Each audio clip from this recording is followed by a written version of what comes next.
Welcome back, ladies and gentlemen, and everyone in between, to Generations Behind, episode 26.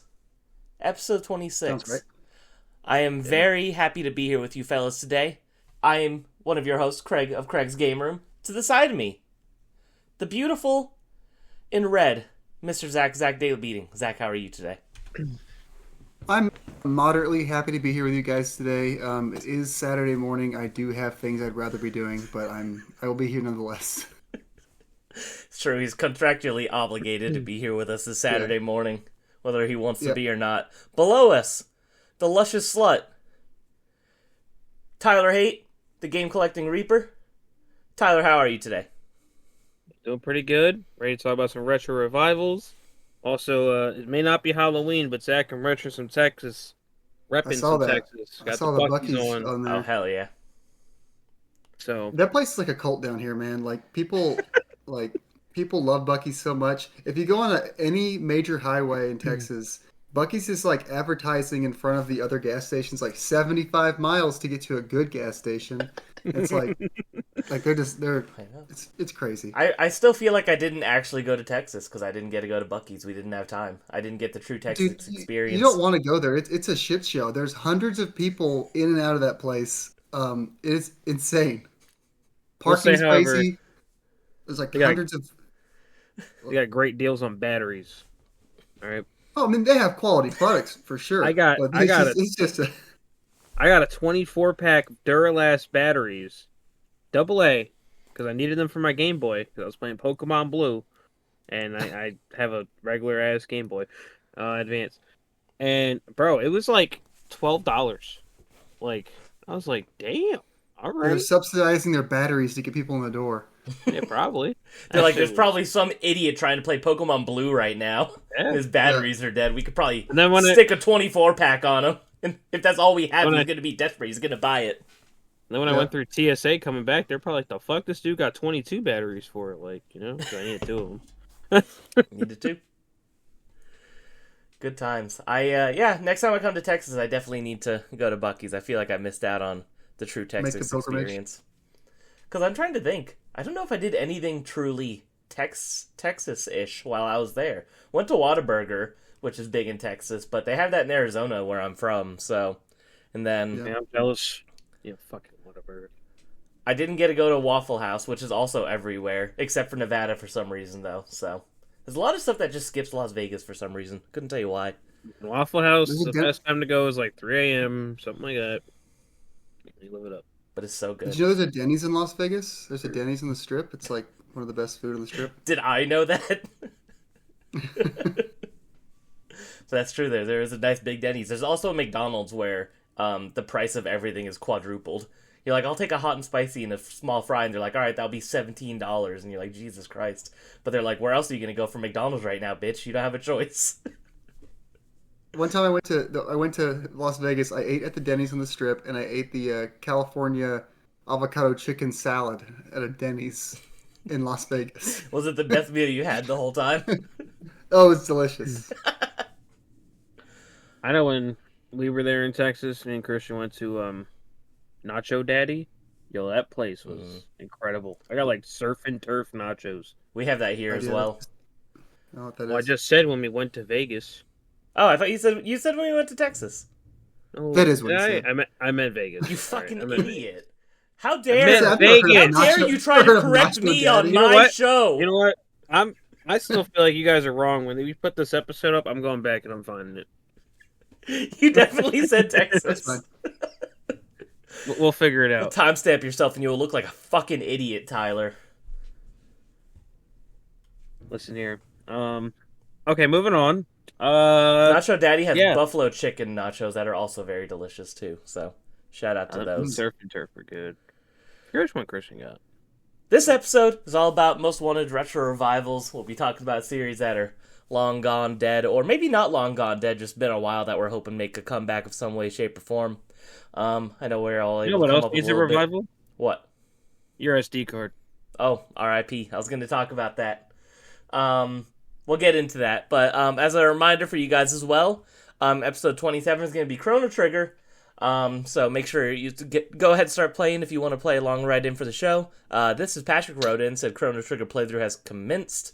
So our boy Patrick is on it. I'm definitely slacking. I started it, I think, before either of you guys did, and I have not played it in about 2 weeks. So I went on a cruise. That was very nice.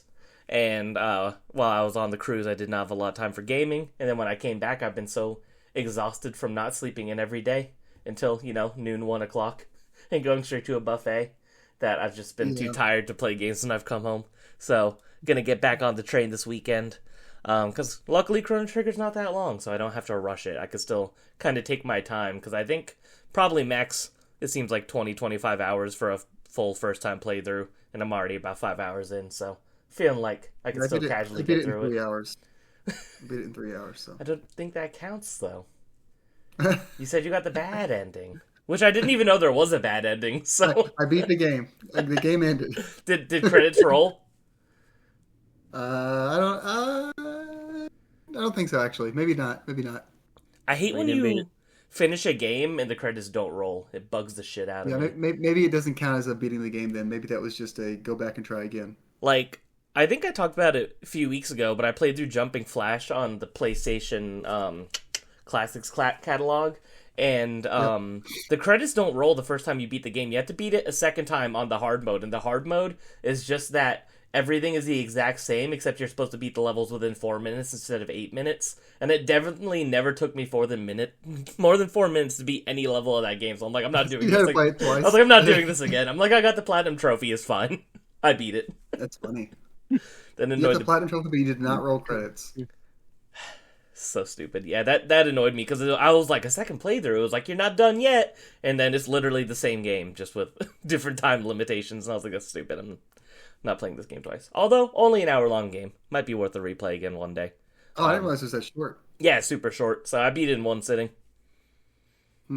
And it's a pretty easy platinum, too. So I will say, though, I did cheese a little bit. That I save stated before I did the bonus levels, because the bonus levels are, like, unfairly hard. And you have to 100% all the bonus levels to get the platinum. So it's like you have to go through these mazes and shoot all these balloons, but you aren't going to be able to know where they all are the first time you do it, so it's like you're set up for failure, and I don't like that kind of game design, so I didn't feel bad about it.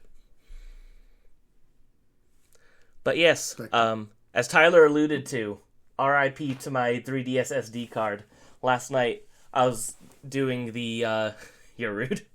I was doing the age-old Nintendo 3DS fan thing of pirating games on my Nintendo 3DS, and randomly my card just, stopped working. I plugged into my computer. I was transferring a Nintendo DS file of the Wizard of Oz JRPG onto my 3DS, and all of a sudden it was like, oh, this card can't be read. And I was like, what do you mean? I just transferred 10 other games, no problem. And I just played my 3DS yesterday, so the SD card should be fine. And it was telling me I had to reformat it if I wanted to use it. And I had a mini panic attack, and I put it back in my 3DS, and it couldn't be read there. And then I put it back in my computer, and I researched for about 2 hours how to try to restore data on a bad SD card. And it looks like, from what I could tell, that's something you can actually do if there's not a lot of data, but I had a ton of data on mine, so it was kind of a lost cause. So I've already started the process of trying to get everything back on there. It's long and arduous. I started a queue of downloading 40 games onto it last night, and I think before we started recording, it was on game 32 out of 40. So it takes a long time. Oh, wow. And then I also loaded up, though, since I had my SD card on my computer anyway, I was kind of waiting for a while. I loaded up a bunch of DS games on there that I wanted for a while, and then I got the entire Virtual Boy library on there, so I completed the set before you did, Zach. On the digitally, 3DS? Nice. Yes, because I only had Jack Bros and Mario Tennis on there, but now I have all of the games on there. So, and you do have a 3DS, right? Not a 2DS. Oh no, it's a 2DS XL, so I don't even get the 3D effect. I was gonna say the 3D effect. Come on. I mean, I have 14 other 3DSs that I could mod if I really wanted to do that, because I'm a maniac and I have a ton of consoles. But my primary one is the 2DS XL, just because I think it's very comfortable. So, and I like the color scheme of the black and blue. But yeah, now I'm working on that. I was very sad because I've spent hundreds of hours downloading every basically handheld game I could ever want, or Super Nintendo, NES, all that stuff, and had it all in one place. Had it all alphabetized and organized because I'm a crazy person like that as well. Because, if you guys know, dragging icons on the 3DS system is kind of cumbersome. So when you have, 300 games on there and you download a game with the letter B, you have to, drag each game individually to get it there. So I spent a lot of time organizing to just kind of have, my perfect little handheld since the 3DS is my favorite console. And now I gotta do it all over again. So... but, I was sad at first, and now that I'm doing it, I'm like, it's okay. I'm like, maybe I could clean up some stuff I didn't, that I had on there that I wasn't really going to play anyway, even if, wishful thinking. Yeah. It's like, I think I'm going to play every game I ever want to play, and that's never going to happen anyway, so. Yeah, the Tin Man got your ass. He cast a spell once he got in there, and just erased everything. The JRPG Tin Man. Yeah. Isn't that crazy that exists? It's so weird. It is so strange. I don't know anything about that game. Oh, you need to look up the artwork from it. It's incredible. It's like the super weird steampunky JRPG. I don't think they published it or they developed it, but XD published it in North America. It was always it was for a while it wasn't expensive, then it got expensive, and then it got really expensive when Wicked came out actually, which is kind of funny. Yeah. But yeah, it's This is strange. weird. Isn't it weird? But it's kind of cool, right? No, it doesn't seem like it should exist. It's interesting for sure. Yeah, and I played about an hour and a half of it before on my iPhone actually, because the game is only touchscreen controls, so it's actually a good game to emulate on iPhone because you have top screen, bottom screen, you just use your thumb on the bottom screen, so it's kind of a good iPhone game if you are into emulators and as such. But enough about my woes. Zach, how's your week been? We didn't really talk what's going on in your life. What's new and exciting? Crazy, nothing really exciting. I've not been playing. I've been playing a lot of games, but not correctly. I've been playing a lot of games a little bit instead of doing one game a lot. So I've made no progress in 10 games. So that's fair. I don't know. So you're gonna talk about all 10 games today? I can talk about the games we're playing if we're already in that section. Are we doing that? Oh no, not yet. I'm just saying, are you gonna bring up all 10? I want. No, I'll skim over it. I'll skim over it. I'll mention them, but I won't mention. I won't. Yeah. Get Well, detail. I was gonna ask Tyler what's going on in his life, what's new and exciting, but we could just talk about the games we've been playing. You've been really rude to me lately, Tyler, so we could skip over that. There he is. For audio listeners, he keeps holding up a photo of Trico flipping me off because I said that he's the worst starter, and I stand by that. He's a really shitty starter. Tyler, put in your application. The worst starter of the three. I'll say that much. Of the three, he is the worst one. Who's the worst starter of all time? Definitely. We talking middle evolutions count or just first evolutions? Let's just do first, because a lot of the middle evolutions are mid. A lot of the middle evolutions are weird. I won't even get into it. But worst starter evolution ever. I think Chespin looks weird. Yeah, he's not a good one. Chespin looks weird. Mm. Yeah. He looks like a fan, one of those bad fan drawn, leaked images for the new starters, and that's what they came up with, and then they just took that one. Tyler?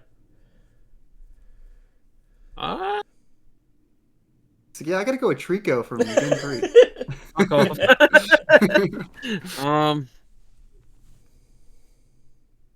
I might have to agree with you, honestly, because Gen 1, they're all fine. Gen 2, they're all fine. Gen 3, they're all great. Gen 4, the one I'm a little iffy with is Turtwig, but he's not all bad. It's definitely Chespin. Chespin's the correct answer. Yeah.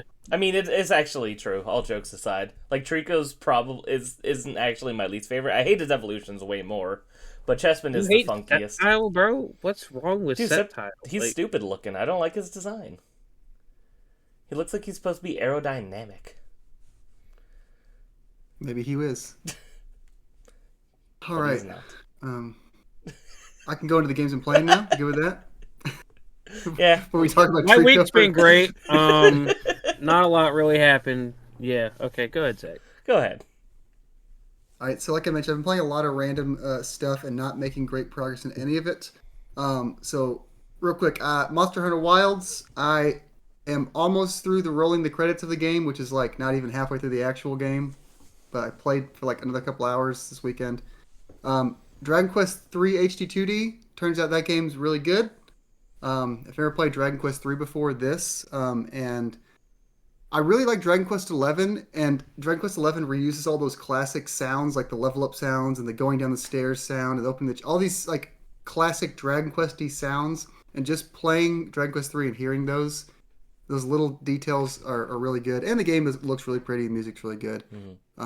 It's just like the distilled version of what a JRPG is what. So I've been really enjoying that. Are you excited for 1 and 2 HD 2D now? Yes, I am excited for 1 and 2.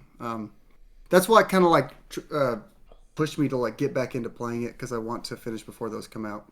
Yeah, I'm excited too. The only Dragon Quest I've played all the way through is Dragon Quest 1, so it'll be fun to check out what they change in the remaster. Yep. I have been playing Xenoblade Chronicles X. I'm not super far into it. I'm just kind of wandering and exploring. I'm having fun with it though.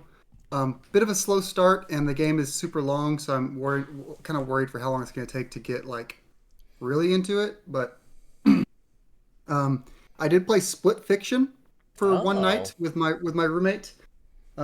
We were playing, and I think I've mentioned my PlayStation 5 controllers have like no battery left anymore.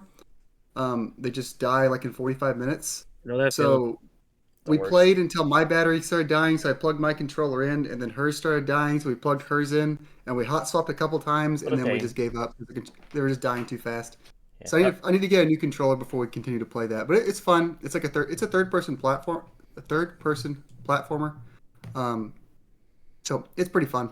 I'm very excited to check that one out. It seems really fun. The story's got some little funny gags, and the actual gameplay is very smooth and satisfying. But I've only played like an hour, so I don't have a great feel for it yet. Now on to the good stuff. That was all the bad stuff. Now on to the good stuff. Whoa. Been playing the hell out of Mario's Picross. Let's go. Solving all those puzzles on NSO. Y'all need to play Mario's Picross. I did start Chrono Trigger. I'm like 5 or 6 hours in. That game is really good. I'll save my thoughts for next episode. And then the last two, I have 2 indie games I've been playing. First one is Dark Deity 2. It is it's a Fire Emblem game, basically. They made Dark Deity 1 I played it on the Switch like 3 or 4 years ago, and that game had a lot of problems. You could tell they knew what they were trying to do, but they just didn't have the chops it had like a bunch of weird bugs, a bunch of graphical issues. One time one of my characters was on the same tile as another character, and I couldn't select them, and then they just killed me. It made no sense. It pissed me off. This game doesn't have any of that. Really pretty combat animations. Really, really good voice acting so far on like all the characters, except for one character that I won't slander because I don't want to be mean to the one person who kind of sounds like a robot. But the rest of them are all really good. But yeah, I'm a few chapters into that. It's just like it reminds me of like the GBA Fire Emblem. It's pixel based, crazy animations in the battles. It's really fun. Nice. And then the last game is a game I played last night. It's a game that takes less than an hour to beat. Another indie game on Steam called Spilled. You play as a boat, and you just go around a pond and you clean stuff up. And then when you clean stuff up, you get money for it. And then you upgrade your boat. And then you clean more stuff up. And then you upgrade your boat. And then you just go around and you clean up the whole pond. And then that's the game. It took me like 45 minutes, and it was incredible. You really love those kinds of games, huh? Those kind of like upgrade loop games. Oh, upgrade. You seem to be a sucker for them.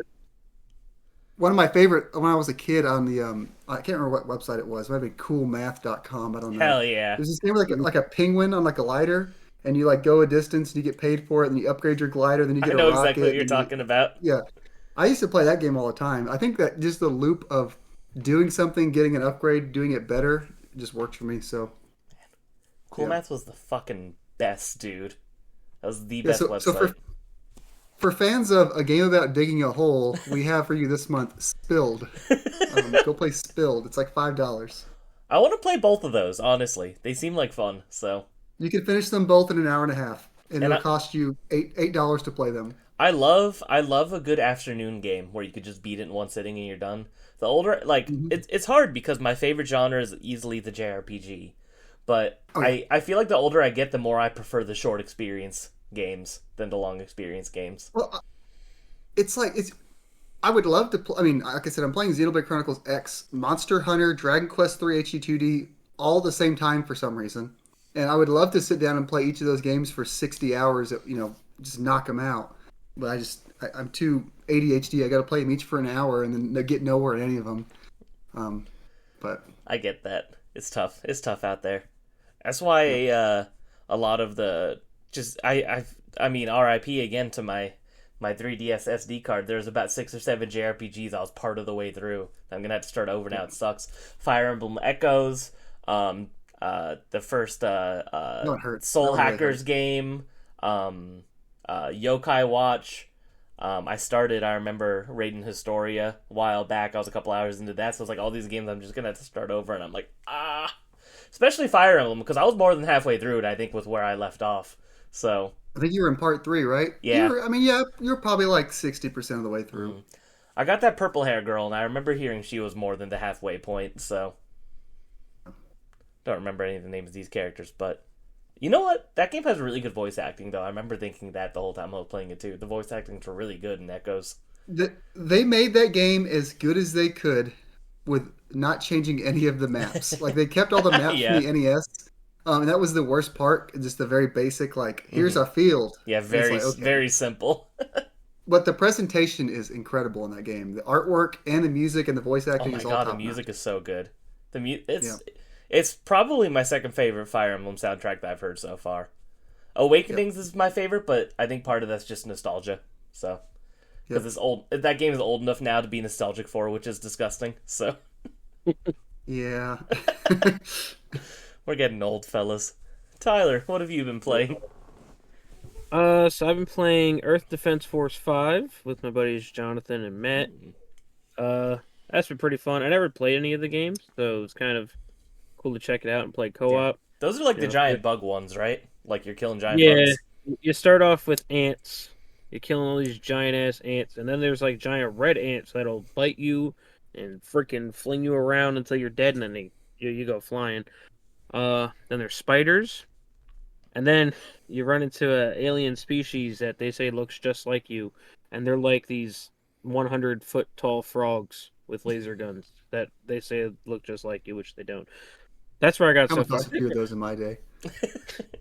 We're on mission like I think 25, and there's like 110. So that's been pretty Oh, fun playing together. Played a bit of Delta Force, which is just like a PC. It's like a free-to-play shooter game, but it's like Battlefield mixed with COD essentially. It's kind of fun playing that with some friends. But then I've been playing Ape Escape Academy 1 and 2. Ape Escape Academy 2, they're both like mini game filled games. I'll start with Ape Escape Academy 1. I'm working on that one right now. I played 2 first because I played 1 prior. But Ape Escape Academy 1, they have like a tic-tac-toe grid system throughout the like story per se, I guess you could say, where you go through all the trainers and then you beat them at the end. Yeah, pretty much each game you win, you get a circle. You lose it, you get an X. You got to get a certain amount of rows in order to proceed to the next one. Do all that. Right now, for the platinum on that one, I just got to discover one more mini game and then set some records at mini games, which ain't too bad. But then for Ape Escape Academy 2, which we never got here in the States until they put it on the PlayStation Premium service or whatever it is. That one's different. Instead of tic-tac-toe, it's like rock, paper, scissors. Like each minigame is based on a card, and you need a certain amount of bananas in order to use that card. Once you use a card, you get more bananas, and you take away points. But you got to make sure if you use a scissor card, they're using either paper or they're passing because they don't have enough bananas. They got a lot more intricate than what it needed to be. But yeah, went through that one, beat that one. I got the platinum on that one. Hell yeah. So yeah, now I'm just going for the platinum on the PS4 version of the first Ape Escape Academy because I got the PS5 one. Nice. So it's been fun. They're cool little, just fun mini game compilations, I guess you could say. Yeah, I had no idea what they were this interesting. Kind of want to check them out now. Not bad. You could definitely. I finished Ape Escape Academy 2 in like one sitting, so it's not long. Especially since you could save scum it. You know? You lose a mini Nothing game. wrong with that. Nothing wrong with that. It was funny because we all know someone who doesn't use save states, and he was streaming, and then he did a little raid to somebody else.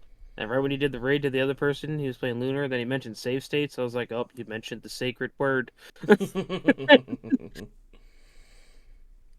How funny! Yeah. All right. So for me, like I said, I haven't been playing too much because I've just been exhausted. And I was on my vacation, which was lovely and all that, but not a lot of time to play video games. But I did beat 3 games. I beat Mega Man, Mega Man 2, and Mega Man 3. Jason's probably really proud right now. He shouldn't be too proud because I had to use save states, but I will say I didn't abuse them. So I used save states in the sense that, like, before a boss room, I didn't want to get a game over and have to do the whole level again. So I was kind of lazy in that way, but I wasn't like beating part of the stage that was really hard and then save stating over and over again because I played on the 3DS version of the Mega Man collection. Is from I think I read that the console ports have a rewind feature, so you can definitely cheese those versions a lot more. But on the 3DS, there's just like you could save because you can save at any point, and then like if you close off your 3DS, you can load it back up or whatever. So it's not even really a save state feature; it's kind of just a save system. Like you can't have multiple save slots or anything. It's just kind of like a save and load kind of thing, and it was very, very fucking hard. I don't know how people beat this back in the day, otherwise, without just being able to save. It is so hard. Jason, like I'm saying, he just casually he'll boot up like the collection, and he'll just like play through one in one sitting. Like he could do it. No, yeah, there's it's funny because the people that grow up with these games, it's like just like second nature to them. They just know the patterns of everything. They know what they're doing. They get to the stupid annoying blocks that disappear and reappear, and they just know where they're gonna appear. And it's like these are definitely games that were like meant to be like replayed over and over again to memorize and master. And I get it. Some people like that. I'm just not a huge fan of that kind of like fail and learn design.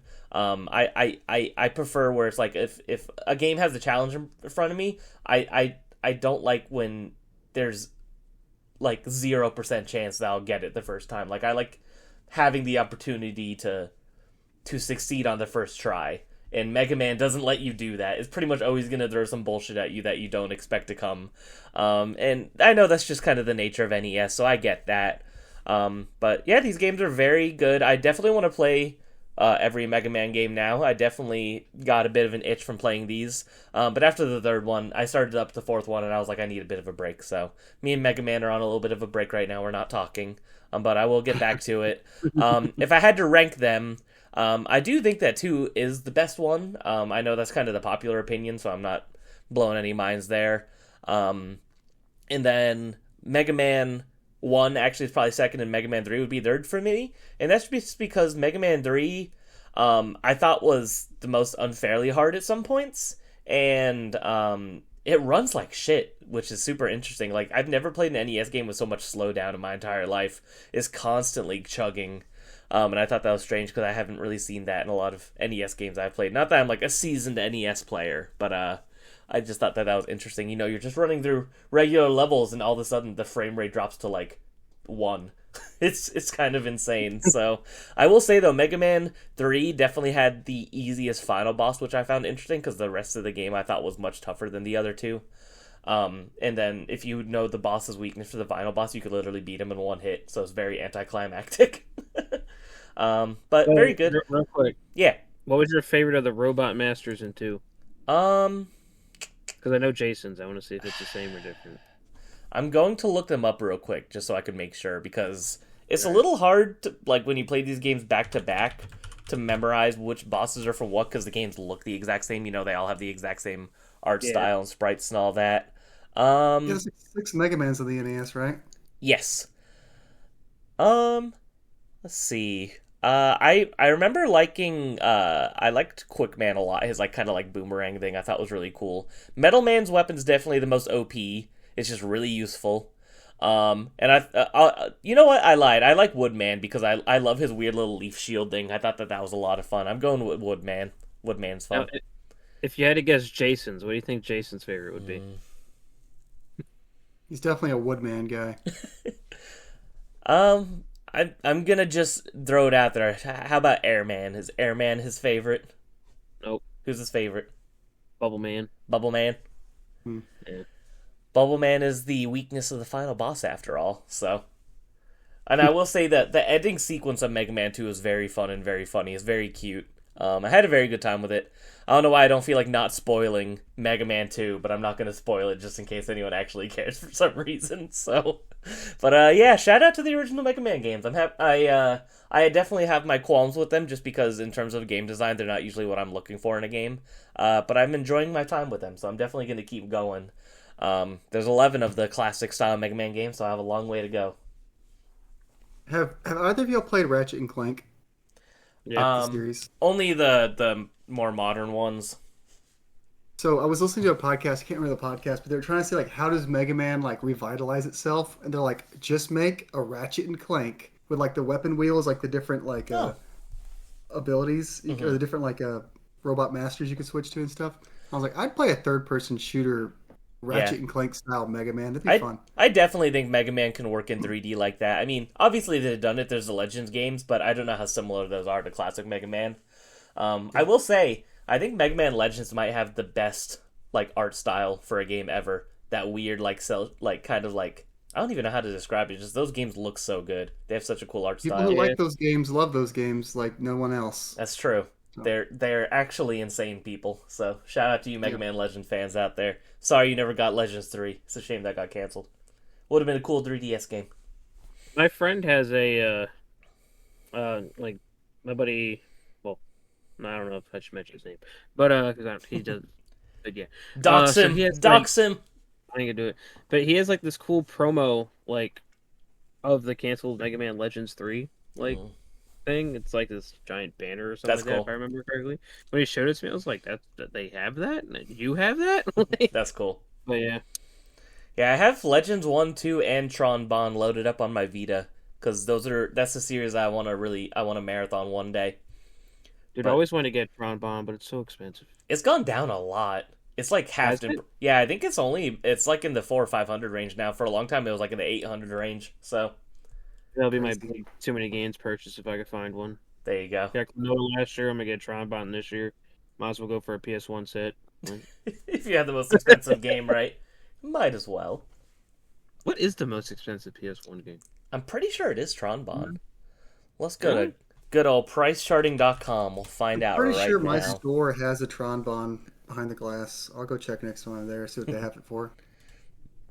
All right, so stores having things. That store didn't have Jack Bros anymore, Zach. All right.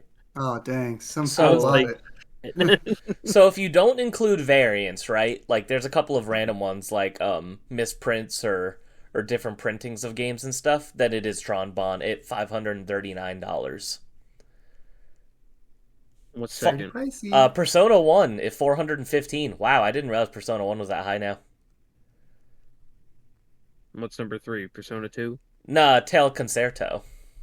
You idiot, it was Persona 2 too. Persona 2 too. And it's true, because Persona 2 is the only one that we got on the PS1 in North America. So your joke was correct. I knew that, of yeah, course. Exactly. I knew that information. I knew that was intentional. You could tell by my delivery. I knew exactly that fact. I didn't know Tail Concerto went for that much. Yeah, it says 403, so...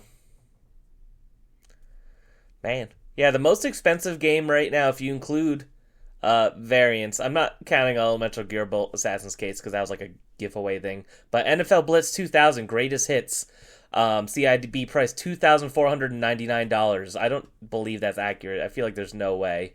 Oh, there was one that sold for that much. That's why. So it's pulling. It was recent, right? Yeah.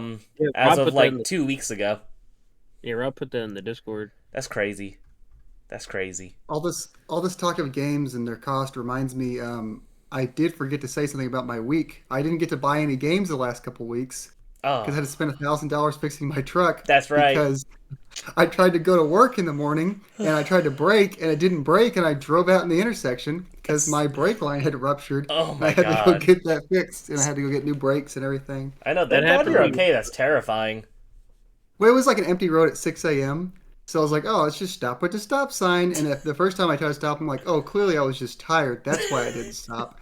And then I was like, the next stop sign, I was like, oh, no, I'm actually not stopping. I'm just rolling through these things. Oh my God.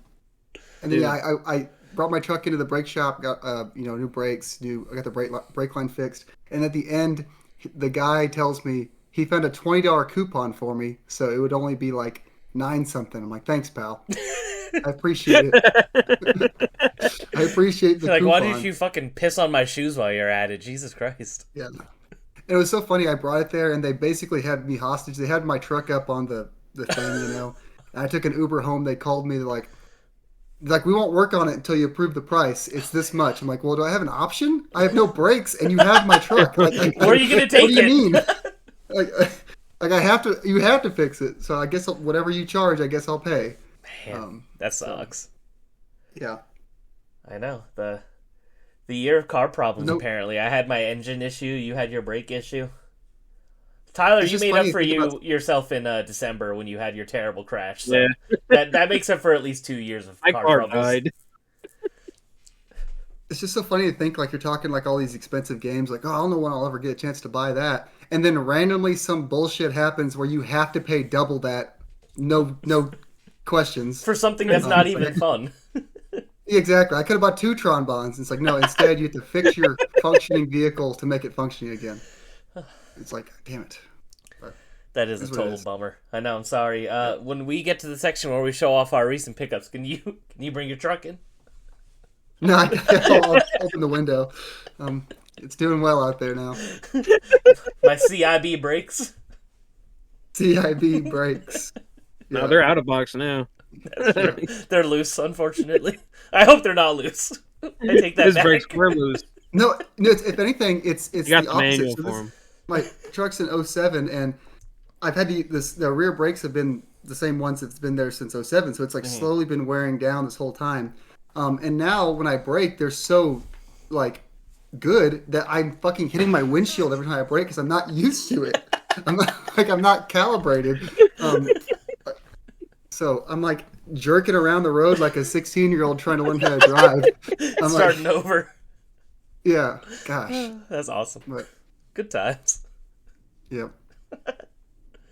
I'm looking at expensive games on price charting now because I just always like looking at that. And man, I keep thinking, I'm like, maybe I really should just sell my big box for Pokemon box. I could clear out like a majority of the Dreamcast set if I did that. Don't do it. It's a short-term good feeling for a long-term bad feeling. True. It'll always be funny that I have the part of the game that everybody wants and needs, and not the actual game. Yes. It'll always be funny. Sorry to all you non-complete in box Pokemon box havers out there. Only ever came with a big box, so it's not complete if you don't have it. Yeah, Christian's not going to complete his set like he keeps talking. Yeah, he's going to have a loose GameCube set, unfortunately. Unfortunately. It is what it is, buddy. You made it this far, but all right. Enough being mean. Tyler, Zach, while you go get your truck, Tyler, do you want to go ahead and show off your games that you got recently? Yeah, sure. I'll show off my non-car related pickups. You literally got a pickup, Zach. So I mean, that's true. How cool would it be just like in some world where I can reverse time, like a real world safe state, where I just drive my truck through the wall, just like full speed, just into the wall, and then reload. All right, here's Zach's pickups. You just suddenly have Life is Strange powers. Yeah. So, went game hunting over last weekend, yeah, and went to New Jersey. I did some stores in New Jersey. New Jersey. So picked up a pretty uncommon DS game thanks to Matthew Vania on Instagram. He kind of pointed it out to me. Mazes of Fate on DS. Found that one.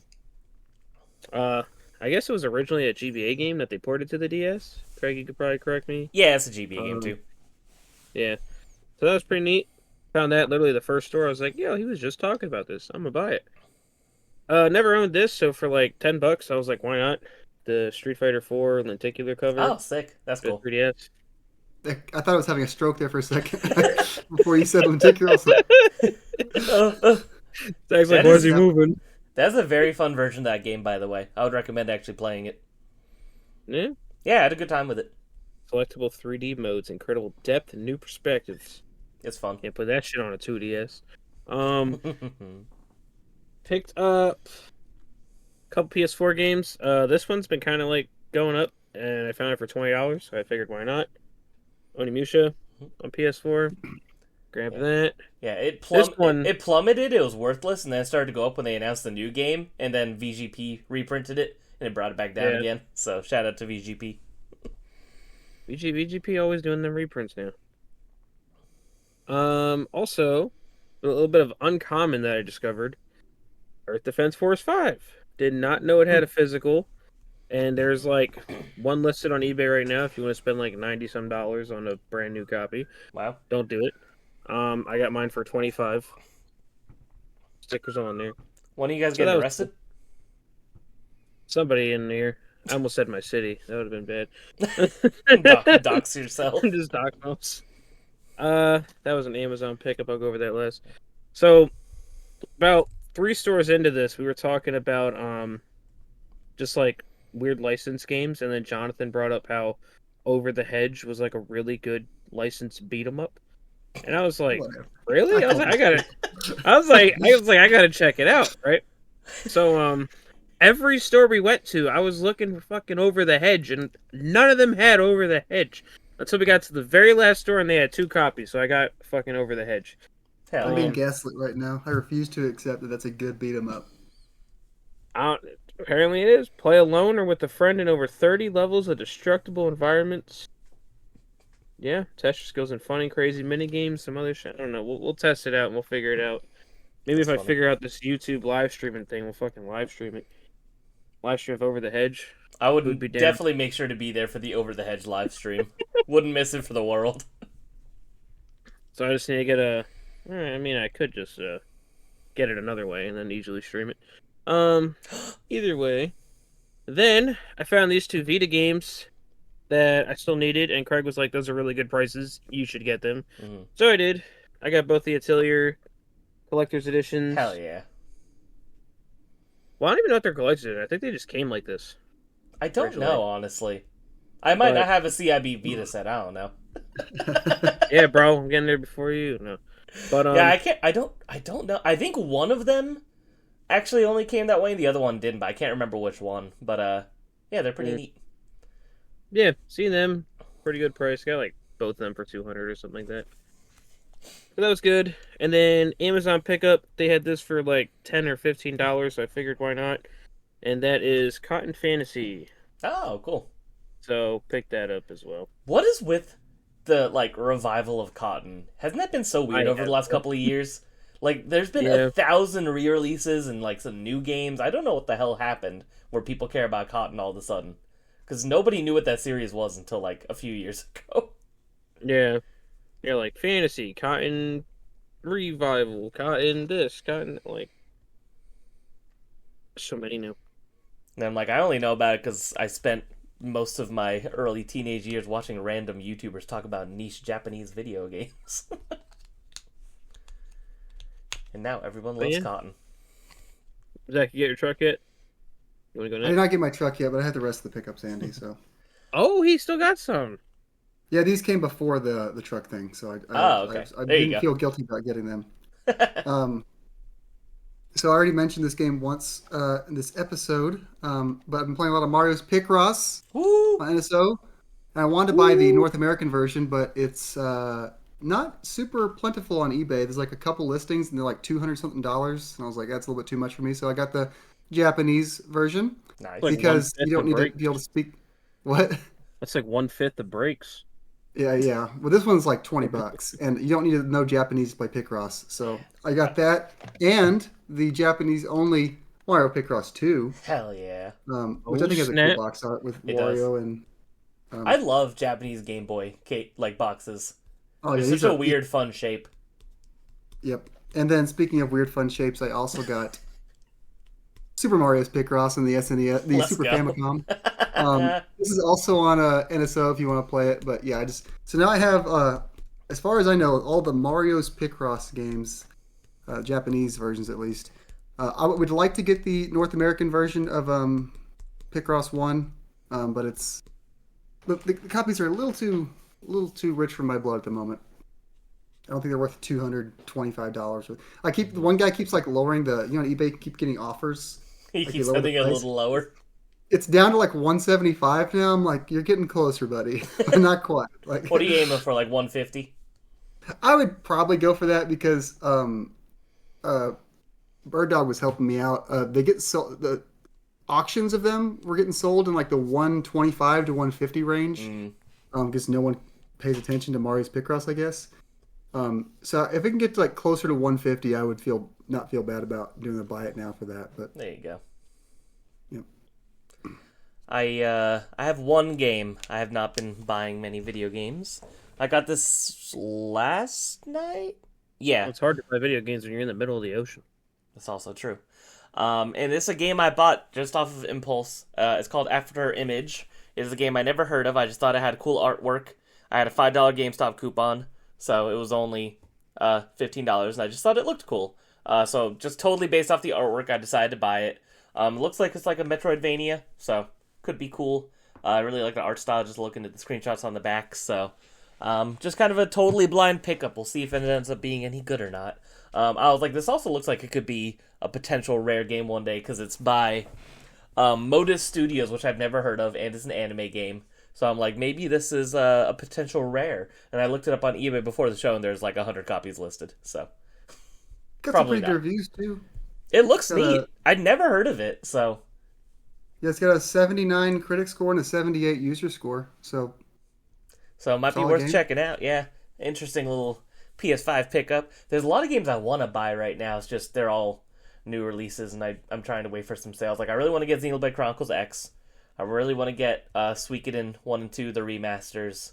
I really want to get the new Atelier game. I think it's like Yumina or something. It looks really cool. Yeah. It looks like almost like a Xenoblade style Atelier game, which is kind of cool.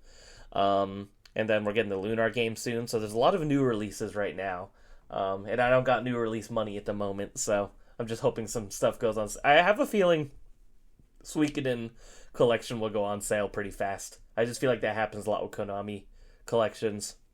But Xenoblade Chronicles X I'll probably have to pay up for, which is okay. I just want to be able to have every Xenoblade game on one console. I think it's cool. So because I have it on Wii U already, but it's pretty ugly. You mentioned Suikoden. I was going to totally ignore that game because I was like, I have too many JRPGs already. And then Mr. Crossbutton Gaming put a video out on how much he loves those games. It was excellent. Like, great video. I was like, damn it, now I want to play this game. Mm-hmm. So. I played a little bit of Suikoden 1 many, many, many years ago. I remember I had a little setup in my room at the time where I had my CRT, and then next to it I had my PS1 with that little like screen that folds up and down, that really nice LCD screen, and I played it on there, and I enjoyed what I played of it, so I definitely want to get back to it. Suikoden, the idea of it makes me nervous, because I'm like, there's how many characters? How many characters and party like members? Exactly, and I'm like, I guess you just kind of pick your favorites and roll with it, because there's no way to level everybody up, but I'm definitely looking forward to getting around to it. But the 108 Stars of Destiny. God. But yeah, it's like, I know there's no way that game doesn't go on sale. The other two might be a little while. Atelier games I feel like are usually kind of low print, and then Xenoblade Chronicles X is Nintendo. So, and not that, I know I said it was ugly on the Wii U, and that's not totally true. The environments were nice, but the people looked ugly, and they look much better in the remaster. So, they had some funny faces in the Wii U version, that's for sure. But yeah, that's all I have. So, Tyler, I don't think this is the final history lesson, because I don't think we did it in episode 1. So I think next episode will be the final history lesson. Penultimate history lesson. And then after that, we have to wait a decade before we bring back history, and we have more stuff to be considered retro. So when we go over the 2010s. Yeah, so when we get to episode 260-ish, give or take, then we can start doing some more history. There we go. Sounds good to me. So I'm still considering trivia. People told me trivia would be cool. So no, I think that'd be fun. I'm down for that idea. So keep it simple. Just do like 5 or so questions. Just make sure all the questions are like, what was the game released on like May 17th, 1994 for the TurboGrafx 16? Like something we know nothing about. Well, if we do that, we should do like a multiple choice, like A, B, C, D. Like, okay, I feel like that would work. Yeah, But speaking of TurboGrafx, I really want to do an episode like that. That was an idea I had. I didn't know if you guys would be down for it. I meant to write it down when we were talking about later topics, but I would love to do, like, we pick a console that we don't know that well, like the WonderSwan, the TurboGrafx, and we all just, like, find a handful of games to play for and just talk about our experience with a console that none of us have really played. I think that'd be a fun one. WonderSwan, and I would love to do the WonderSwan. There we go. Would you be down for that, Zach? I think that'd be a fun one. Sure. I barely know what the WonderSwan is, so if y'all can help me get emulation set up, I can try my best. And it'll give me an excuse to play the Klonoa game on WonderSwan. I'm pretty sure the Analog Pocket has a WonderSwan emulator, so I wouldn't be surprised. Ooh. I have the Klonoa game on my 3DS, actually. I put it on there yesterday when I was adding a bunch of ROMs, so I have the WonderSwan Klonoa game on there. I was looking for this one store that we go to all the time when I go in, like, Jersey. Always had a WonderSwan. And I was like, I'm going to buy one because I had the physical Klonoa, so I was like, I'll easily be able to play it. And they didn't have it this time. Oh, I was like, the worst.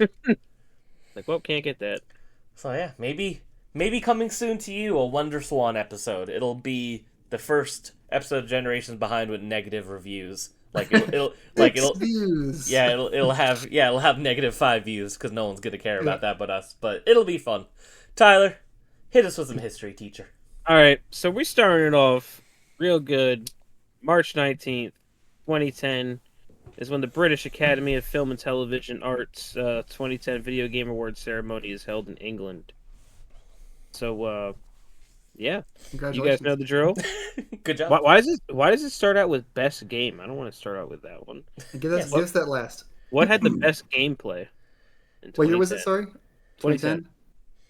So I'm Mario Galaxy 2. 2009. I don't know. Oh, 2009 would count. Maybe.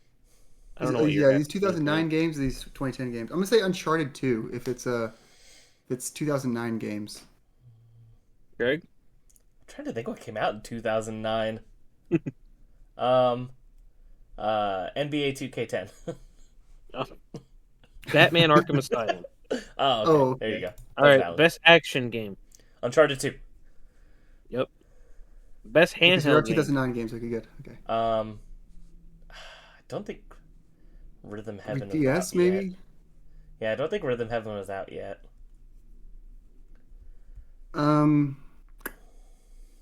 Spirit Tracks. Little Big Planet. Oh, PSP. Oh, yeah. Okay. Best multiplayer game. Whatever Call of Duty came out. Black Ops. Is it Modern Warfare 3 or is it Black Ops? Well, it's not a Call of Duty game, so I'll tell you that. Damn it. What is it? It's Left 4 Dead 2. Best family and social game. Left 4 Dead 2. Little Big Planet 2. Little Big Planet. Wii Sports Resort. Yeah. Best sports game. Wii Sports Resort. FIFA 10. Damn it. Best story and character. Wii Sports Resort. Uncharted 2. Okay, yeah. Best strategy game. Ooh, what strategy game? Was StarCraft 2 out yet? I'm going StarCraft 2. Yeah, I pass. Empire Total War. Best use of audio. Uncharted 2. Little Big Planet. Uncharted 2. Best original score. Uncharted 2. Uncharted 2. Best artistic achievement. Uncharted 2. Flower. Oh, best use of online. Uncharted 2 multiplayer with big ass. I don't think it'll win, but FIFA 10. Okay. Second last one. Who got the Lifetime Achievement Fellowship Award? Fellowship Award. Shigeru Miyamoto. Yep. Amy Hennig. I don't know. Nope. That got it. That got it. Let's go. And why would he randomly get it in 2009? And finally, best game. Uncharted 2. Batman. That's my favorite. All these award shows, all the awards go to like one game and then they don't win Game of the Year somehow. It's amazing. That happens every time we do this. Well, I wonder, like, I do this, I when I vote for the Game Awards at the end of the year, like, the game I want to win Game of the Year, if it's also in like the action adventure category, I'm like, I'll throw a bone to someone else. So like, I wonder if that's what this is. Like, Uncharted 2 gets all the awards, and then everyone just votes for Batman to win the actual. Well, that's like even last year, when Astrobot won Game of the Year. I'm like, really? Like, I was just shocked because it was like it didn't win all the other categories it was in. I'm just like, it's very strange the way that stuff gets distributed. Yep. Should have been Metaphor, but it's fine. I was still pushing Final Fantasy, but nonetheless. I wanted it to be Metaphor just because I feel like Atlas deserves some credit after all this time. I think Final Fantasy Rebirth was the right answer, actually, but I wanted the industry to throw Atlas a bone because it's cool to see them get more and more mainstream. So, especially since they've been around so long. You seen they just trademarked the website for like P4 Reload or something like that? What'd you say? So, like, I guess Atlas originally they like trademarked a website for Persona 3 Reload, and then now they did the same thing, but it's P4. Oh yeah, that's definitely happening. Yeah. So, do you think it'll be P4 Rewind because it's like with the TV? Probably. I was trying to think what would it be, and now Rewind actually really makes sense. I really don't think that. I don't think Persona 4 needs a remake. But I won't be upset about it either. So, it'd be another way to play my third favorite game of all time. So Greg won't be upset about it. He'll buy it. He'll platinum in like 2 days somehow. He'll figure it out. And he'll be like, number 32nd to platinum the game in the world, baby. Like something like that. I know. Well, I've been thinking about doing another playthrough of Persona 4 Golden this year because I really want to get the platinum trophy. I'm sad I still don't have it. So it's such a long platinum. It's like a 200-hour platinum. So. Damn. Because you have to play the game at least twice. And when I played it last time, my first playthrough was lost because I was on a Vita memory card that died, so I didn't have my New Game Plus playthrough to play for the second playthrough, so I'll have to play it the third time to get the Platinum Trophy. But I also don't really care because I think it's such a good game, so. And what were you saying about a Metaphor podcast, Zach? I couldn't hear you. Oh, I was saying, he said you wanted Metaphor to get its flowers, and I said, not even everybody on this podcast can give Metaphor its flowers, so because Tyler needs to finish it. Oh, that's right. You never finished it, huh? Do need to get back to that. You sack of shit. You fake-ass gamer boy. You're going to be giving me the middle finger right now. So, March 22nd, 1996, Capcom released Resident Evil for the PlayStation in the U.S. Shout out to Jill Valentine and her obsession of Jiffy Pop for all the people that know. 1997. A deep cut. 1997, Namco releases Tekken 3 Arcade. Good arcade game. Last time I played it was with... I think it was at Retro GameCon with Mystic Ryan and his friend Terrell. That was pretty cool. Oh, don't name drop Mystic Ryan. What? I'm just friends with the biggest PlayStation YouTuber in the world. It's no big deal. Listen, I talked to him when he had like 5,000 subs. All right. No, it's just funny. At the beginning. It's just funny because literally Anna was watching him the other day, and I was like, "Oh, hey, it's Tyler's buddy," and she's like, "What?" Listen, we cool. Pulled this trivia question out of his ass. The Tekken 3 Arcade didn't even come out at this time. He just said that just to, like. He just wanted last time I played that game. He just wanted to have a small flex. No, but for real, shout out to Mystic Ryan. He makes amazing content. If you haven't watched him, he's good, dude. And he every freaking Friday. I don't know how he does it. He's always been one of the best, and he always will be. So. 2004, Nintendo released Pokemon Coliseum for the GameCube in the U.S. for $49.99. You can get that now for 400% markup. And I wish that game was fun. You don't think Coliseum's fun? It's very slow. It's very slow. It is the slowest. I think it might be the slowest JRPG I've ever played. Every battle takes like 15 fucking minutes, and it gets old really fast. Speaking of Pokemon, Craig, real quick, did you see that all the Mega Evolutions for ZA leaked? I did, but I haven't seen what any of them are, so... Okay, well, I'm not going to say anything, because, podcasts. Don't want people to be spoiled, if they care. That's fair. But there is one from Gen 5 I really like. But, however, 2005, Sony released God of War for the PS2. Shout out to God of War, celebrating its 20th anniversary. I always forget how late that game was. 2009 is when Nintendo released Pokemon Platinum for the DS. And then March 23rd, 2003, Nintendo released the Game Boy Advance SP in North America. Price is $99.95. Hell yeah. Shout out to the Game Boy SP. Shout out. March 24th, 2003, Nintendo released The Legend of Zelda Wind Waker for the GameCube. Best Zelda. Thought we'd get an HD port for the Switch, but nope, still didn't get that. Probably not going to get that now. all you cowards should have just bought a Wii U. It's exactly what I did. I got my new job when I moved to Nevada. Got my first paycheck, and I bought the Zelda edition Wii U that came with Wind Waker HD. And at the time, I was living in a hotel room, and I couldn't connect to the Wi-Fi, so I couldn't download the game. So I just had Mii Maker for 2 weeks. I'm worried the Switch 2 is going to come out. The Switch 2 is going to come out with GameCube NSO, and they're going to put Twilight Princess and Wind Waker on it, and then Nintendo's just not going to give us the HD versions. They've already made and released before. I mean, you're not missing out on much. The Swift Sale and Wind Waker does make that part of the game quicker. I mean, yeah, it's not a huge... Yeah, that's the one downside. Is I don't even mind the slow sailing, actually. It's just the Triforce quest is a pain in the butt. It's the one bad part about that game. And that gets cut in half in the HD remake. But Twilight Princess really wasn't that much of an upgrade, honestly. It was more just like conveniences. Hey, and shout out to Nintendo for swallowing their pride and changing their own game when they remastered. They never do that. They just like quality of life. They like changed the Triforce quest because it was bad. Like they admitted it. Yeah.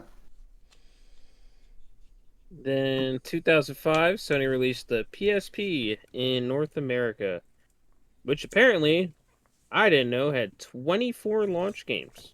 Goddamn. We had Ape Escape on the Loose, Archer, Cleans Mercury, Ignition, ATV Off-Road Fury. Apparently Darkstalkers Chronicle of the Chaos Tower was a launch title. Oh, neat.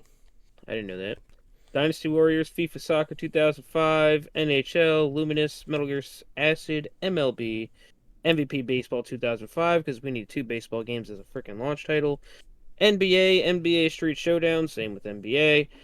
NFL Street 2, Need for Speed Underground Rivals, Rengoku Tower Purgatory, Ridge Racer, Smart Bomb, Spider-Man 2, Thug 2 Remix, Tiger Woods PGA Tour 2005, Twisted Metal Head On, great game, Untold Legends, Wipeout Pier, and World Tour Soccer. I heard someone raving about Wipeout Pier on another podcast the other day. Like they're saying it's one of the best racing games ever. So I kind of want to check it out. Good. I don't think I've ever played a Wipeout game before. I played the one that PlayStation gave me when their network broke or whatever, and the PS3. Didn't they give you a Wipeout HD? Wasn't that one of the games? I played Wipeout HD for some reason on the PS3. I think that was it. I didn't get a PS3 until 2015, so I was very late to the PS3 party. Yeah, it's after the PS4 was out. Yeah, so. Yeah, I got a PS4 before I got a PS3, so... And then when I found out the PS4 wasn't backwards compatible, I was like, oh, I really want a PS3. And then my parents bought me one for my birthday, so shout out to Mama and Papa Craig hooking it up. They got me that with a copy of Ni no Kuni and Shadow of the Colossus and Ico Remastered, so... Ni no Kuni, famously one of the games I've watched a complete long play of but never played. On brand. Cool game. As far as you know. As far as I can tell. It might suck to play, but you'll never know. It's great to watch. It looked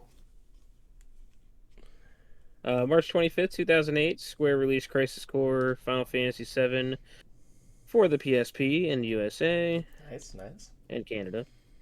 March 26, 1993, Nintendo released Star Fox for the Super Nintendo. 1997, Nintendo released Blast Corps, and this is for the 64. 2002, Eidos releases Legacy of Kain, Blood Omen 2 for the Xbox and PS2.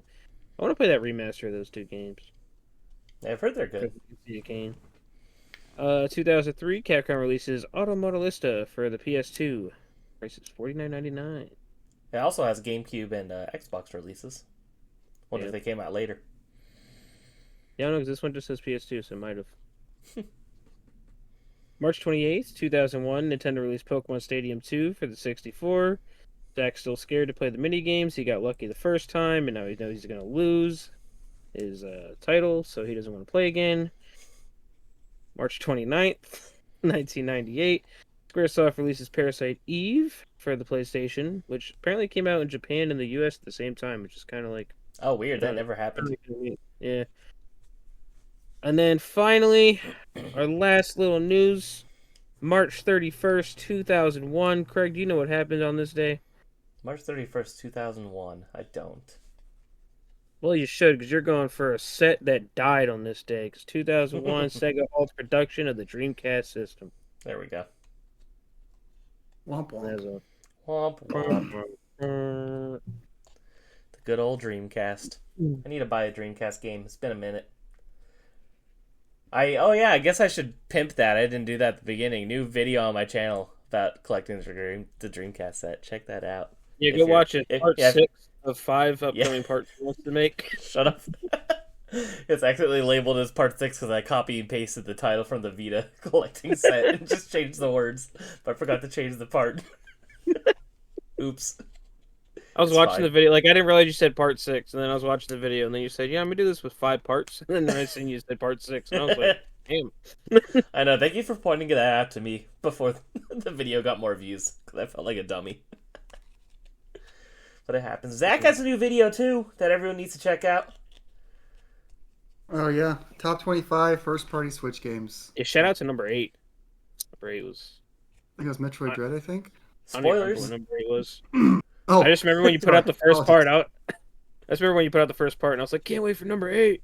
Yeah. And then you texted me, you're like, do you know the list already? And I was like, no. Tyler, when is your next YouTube video? So, I have my friend wanted to do a thing to where he was like, yo, so send me $100 and I'm going to do like a giant mystery box for you with like collecting stuff that you would like, games and other collectible stuff. And I was like, and then he's like, you could do a video on your channel for it. And I was like, F it. So I sent him $100. Package, I think, should be en route today. Nice. So that'll be fun. That's a cool idea. A cool little upload. I told him if it goes good and, you know, I like it, we'll do more. So, see how that goes. Do a $5,000 mystery box. Yeah, I'm not going that high.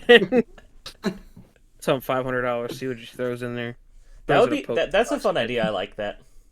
So, doing that, I don't know. I mean, I kind of showed y'all my pickups from Jersey. I had some, like, video of it. I didn't have, like, too much video, just, like, overviews of the store. And now that shorts are 3 minutes, I could try to make my first short. Like a little game hunting short. You should. I feel like that would be pretty neat. And yeah, I've been getting more into, as I've been talking with Matthew Vania on Discord about certain uncommon PS4 stuff. I still want to do a video on that. So. Yeah, you should. Because there's some things like Earth Defense Force, go buy it. Well, if you can find a copy. And Road Redemption. But hell yeah. That there's like none on eBay. And I feel like later down the road there might be something. Yeah, I always love those videos of like, hard to find games for this system that are actually hard to find. Because most, most big YouTubers or like videos that you'll come across are just like they literally just go to price charting and sort by most expensive, and they're like, oh, these are the rarest games for this system, and that's not true like 99% of the time. So yeah, you should do that. A good authentic rare PS4 list. So. Like, these are some that you could just go out there, get for like $20, and there's probably like... no copies available. So... always a big fan of that. But yeah, that's what's in the works. You'll probably get the mystery box thing first before anything. Well, maybe the short. Heck yeah. I'm sure a short won't be too hard to do, but the mystery box thing should hopefully be maybe next week. That'll be fun. All goes well. Good stuff. Mm-hmm. Can't wait to see it. All right. I don't know what I'm getting. I know, that'll be fun for you too, shit. All right, topic of the show, boys. Most wanted retro revivals. Talking about game series that are dead and gone. It's been a while since we got a game. We just want them to come back. Please come back to us, video games. We miss you. Not like we don't already have enough to play, but, for some of these series, it's like, if a new entry came out, it would be priority over anything that I would want to play right now, most likely. So, since I have the most, I guess I can go first. And my first one is kind of a joke, but I also kind of mean it. and that is Altered Beast. Because Altered Beast is not a good video game, but I think Altered Beast has potential. I beat that one on an arcade cabinet before I beat it on a Genesis. Yeah, Altered Beast is like a 10-minute video game. Has like 4 or 5 really shitty stages. All the sound effects are ear-piercing and disgusting sounding. But it has some really kind of fun and interesting monster design. It's really good and cheesy. Like it feels like the idea and concept of this could have been like a really like weird, strange like fantasy movie made in the 80s with really good practical effects and different things like that. And I feel like there's just something with the idea in the world of Altered Beast that I think that you could do something with modern day. Even if you made like a new one and just kind of like tightened up the gameplay, added a bit more variety, made it more than 10 minutes long, maybe even keep some of the really corny and cheesy sound effects and cutaways and different things like that, but just make them a bit more higher quality so they don't sound so muffled and shitty all the time. But Altered Beast, legendary game that's kind of legendary for being bad, but I think that there's potential there. So I think if Sega decided to not suck, they would make a new Altered Beast. Sega decided to not suck. Because they're on a pretty bad streak right now. Metaphor and Sonic X Shadow Generations. They've been slacking, so we need to bring back Altered Beast. I know you're kidding. Honestly, just side tangent. Sega is killing it. Like, oh my left God, and right and center. It's incredible. Yeah. Anyway, Not what we're talking about Altered today, but, Sega, Atlas, they own them. That Raito remaster looks incredible. I'm so excited for that. It's like, I don't know, man. It's just Sega got the sauce now. They have a new Yakuza game like every 6 fucking months. Sega got that sauce. Why'd they get rid of the Devil Summoner name for that? I don't know. Well, it was a Shin Megami Tensei game, so I think it was like Shin Megami Tensei, Devil Summoner, Raito, yada yada. It's the longest fucking title for a game. Too many titles. Exactly. Yeah. And I think that even with Persona, they dropped off Shin Megami Tensei Persona, so I think they're trying to just make streamline it. Yeah, I think they're trying to streamline it so that you don't think that everything is part of the same series anymore, which is valid. So, but it's like you look at the Raito remaster and you compare it to Shin Megami Tensei 3, and it's like they put so much more love into this. It's like Atlas clearly has a favorite child when it comes to this, like their PS2 games that they're trying to spruce back up. So, very excited for that. Because I never played this one, and it looks really cool, and it's, not turn-based like most Atlas games, so something different. Very nice. Yeah. So I'm gonna just go next. Sorry, Zach, if you were planning to go next. But, because Craig mentioned Sega, and he was talking like Genesis, so I wanted to bring up one game that I also feel like, Sega's been doing good. Now they're bringing, like we just mentioned, they're bringing back like all these old franchises. Bring back Altered Beast, number 1, because that's obviously important. Mm-hmm. Then also one game that only had, one in its series, Kid Chameleon, I feel like would be amazing nowadays. If you could add so much to that.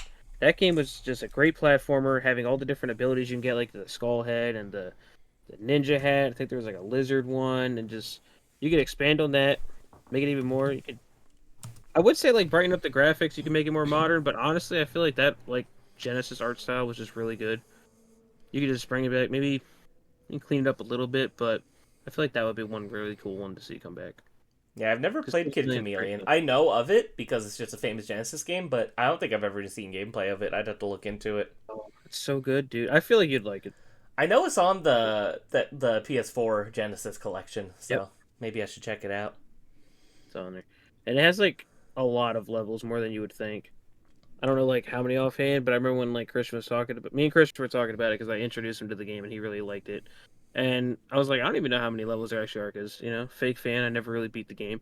So I looked it up and it was just a whole bunch. I was like, whoa, there's a lot more to this game than I never even tried. But yeah, might have to check it out. I'd recommend. I bet y'all weren't expecting this, but my first game is also a Sega Genesis game. Whoa! Shout! This is the Sega episode. Let's get it.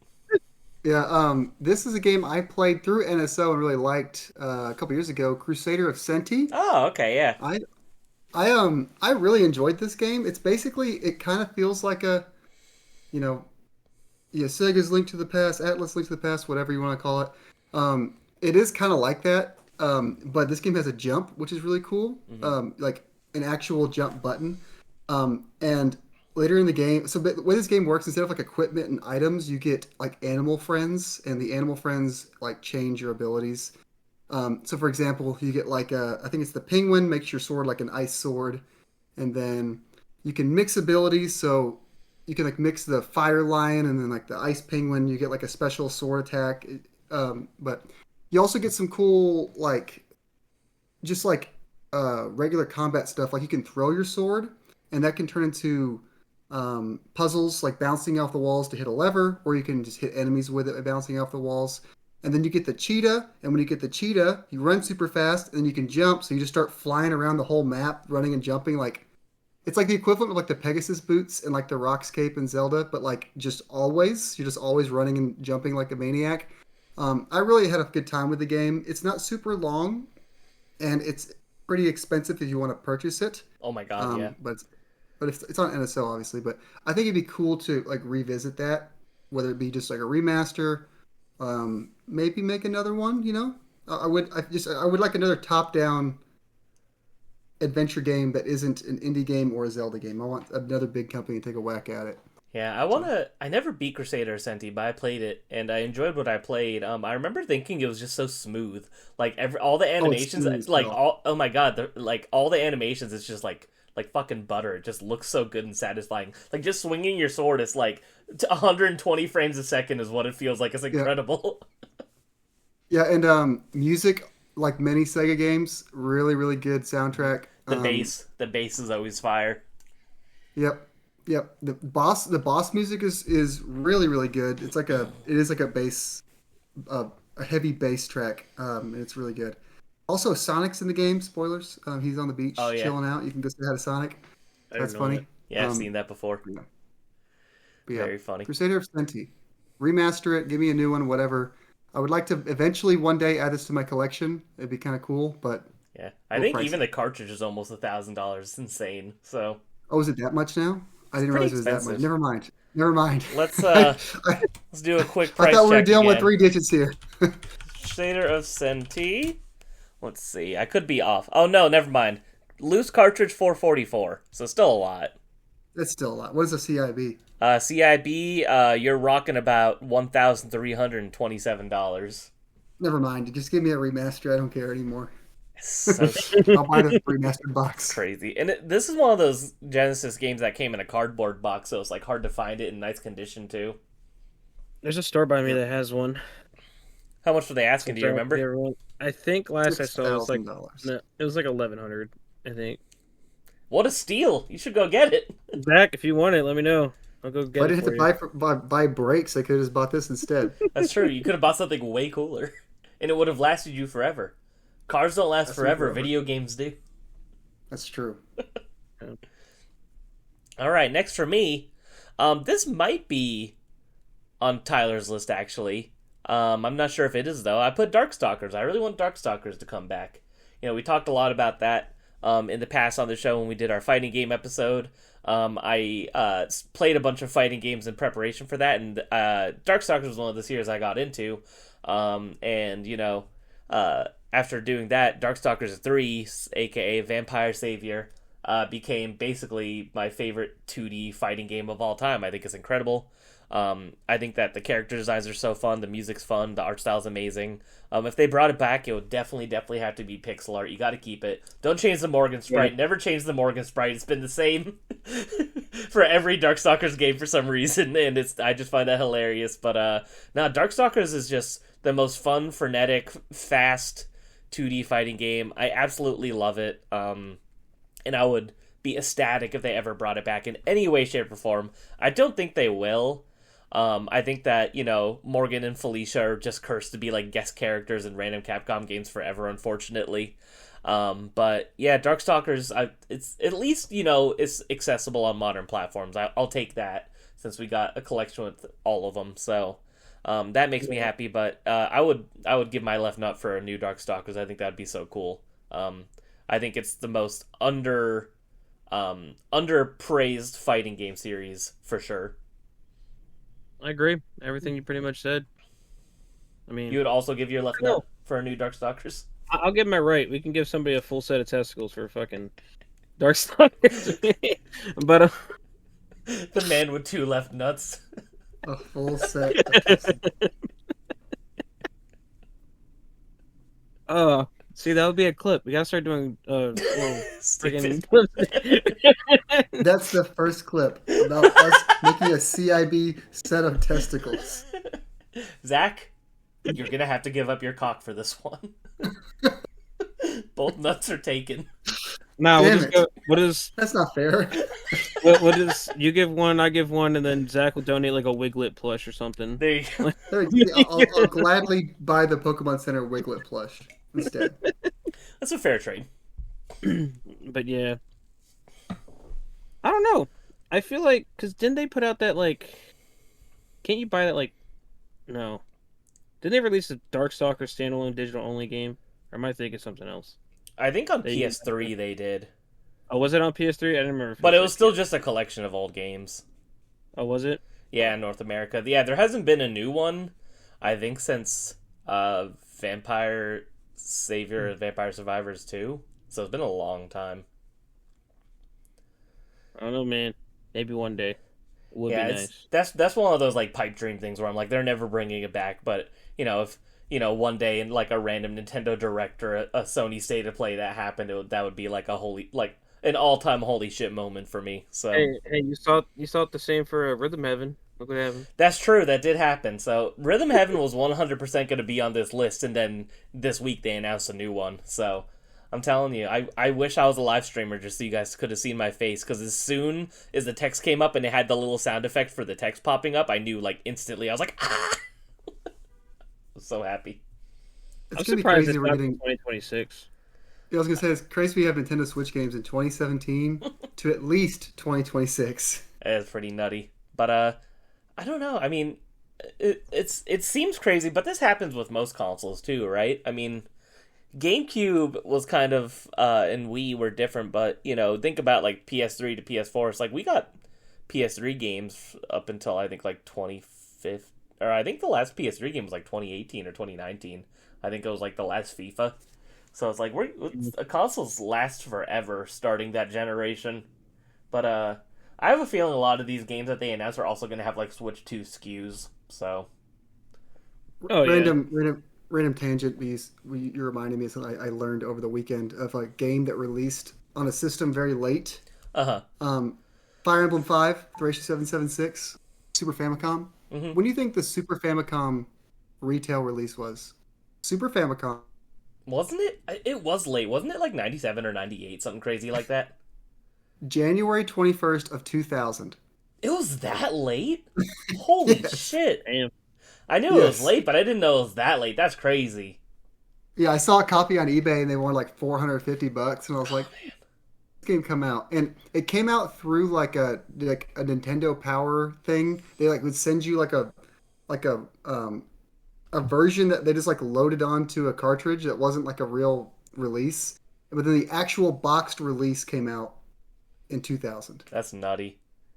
Huh. That's considered the hardest one too, right, Thracia?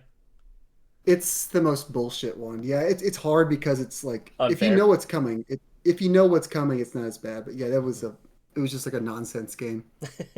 It's a cool game, but there's a lot of silly stuff. Yeah, that's one of those series. Eventually, I would love to play every game. It's just there's a lot of Fire Emblem, so I never even finished Three Houses, or Echoes. Now that I lost my fucking save, so I got a lot. But just consider that a Super Famicom game came out a year before the GameCube. I know, isn't that insane? A first-party Super Famicom game.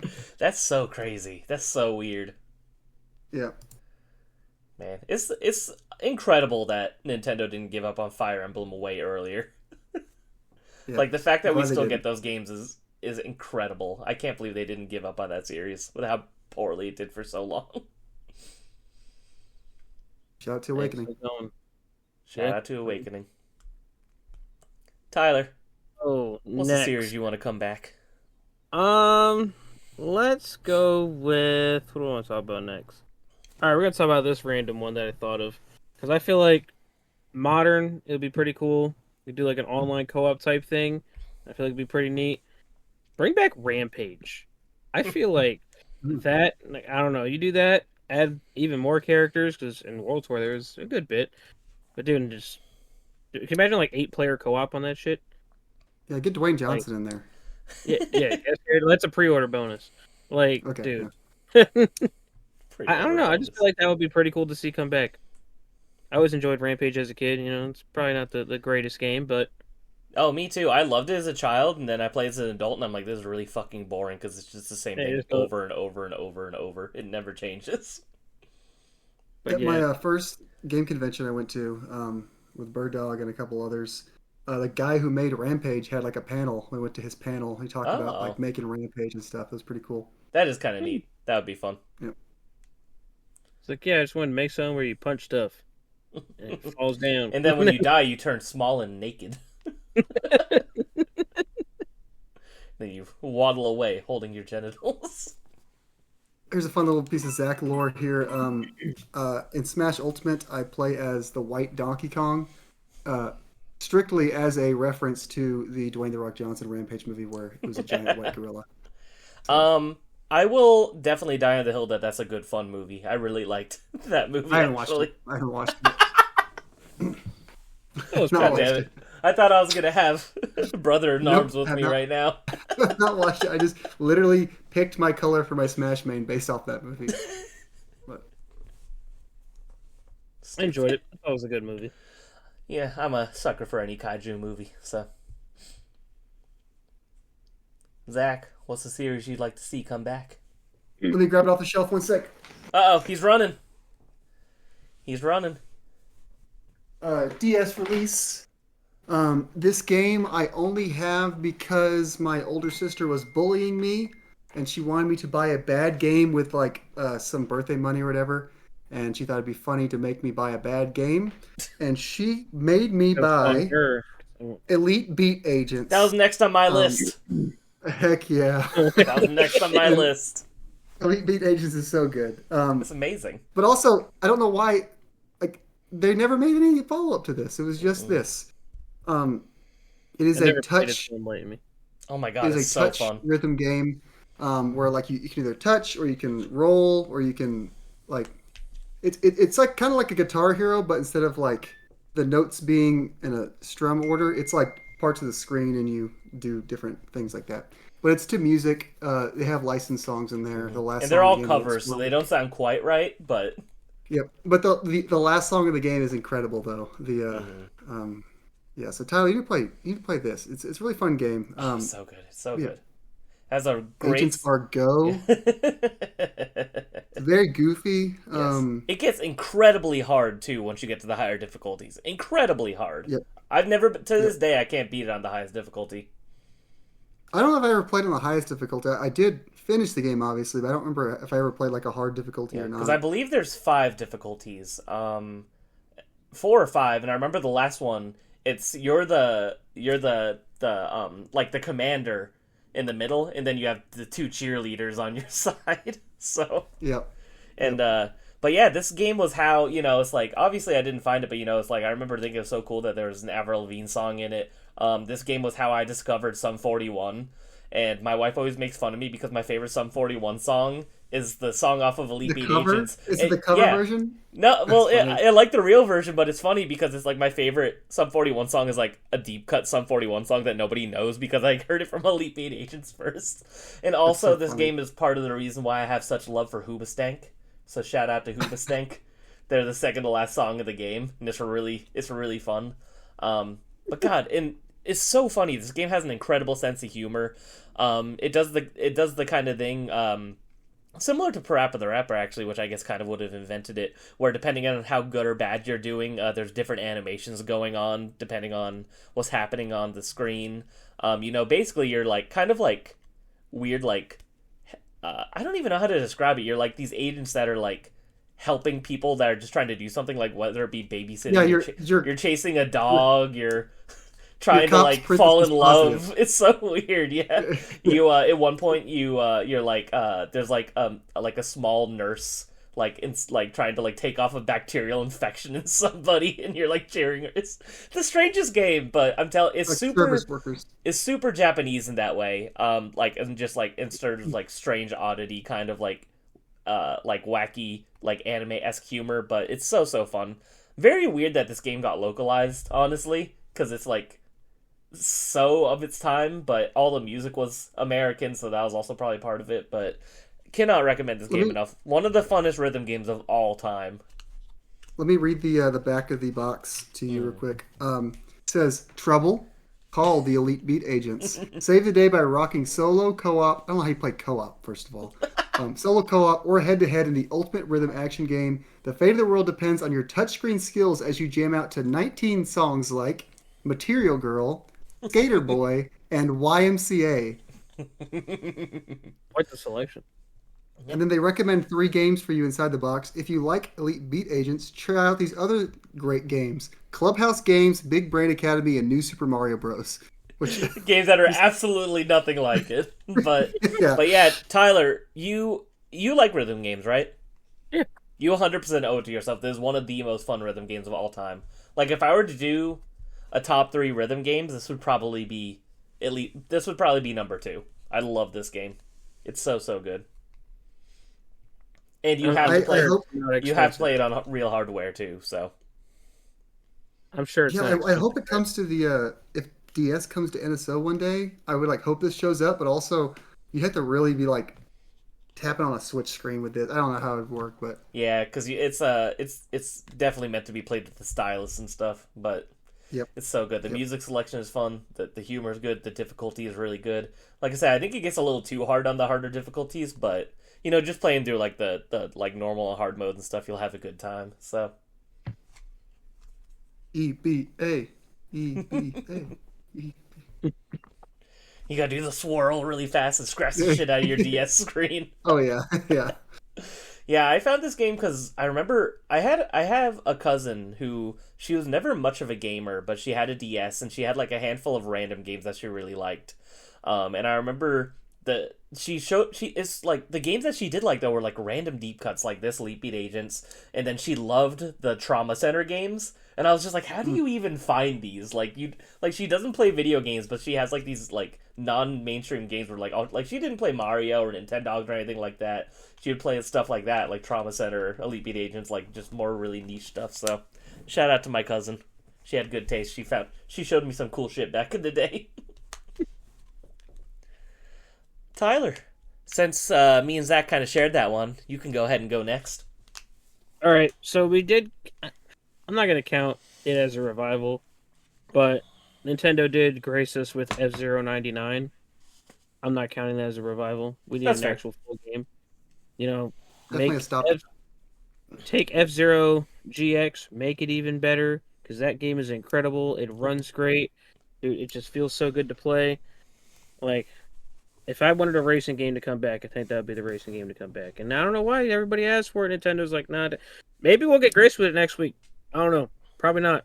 But if they just show like a low clip of like something like a Switch 2 in the background and it has like F-Zero running on it, insane. That would be a cool showcase game. Like if you want to be like, look at how well a game runs, something incredibly high speed like that, and like good high fidelity. That would be a good series to do it with.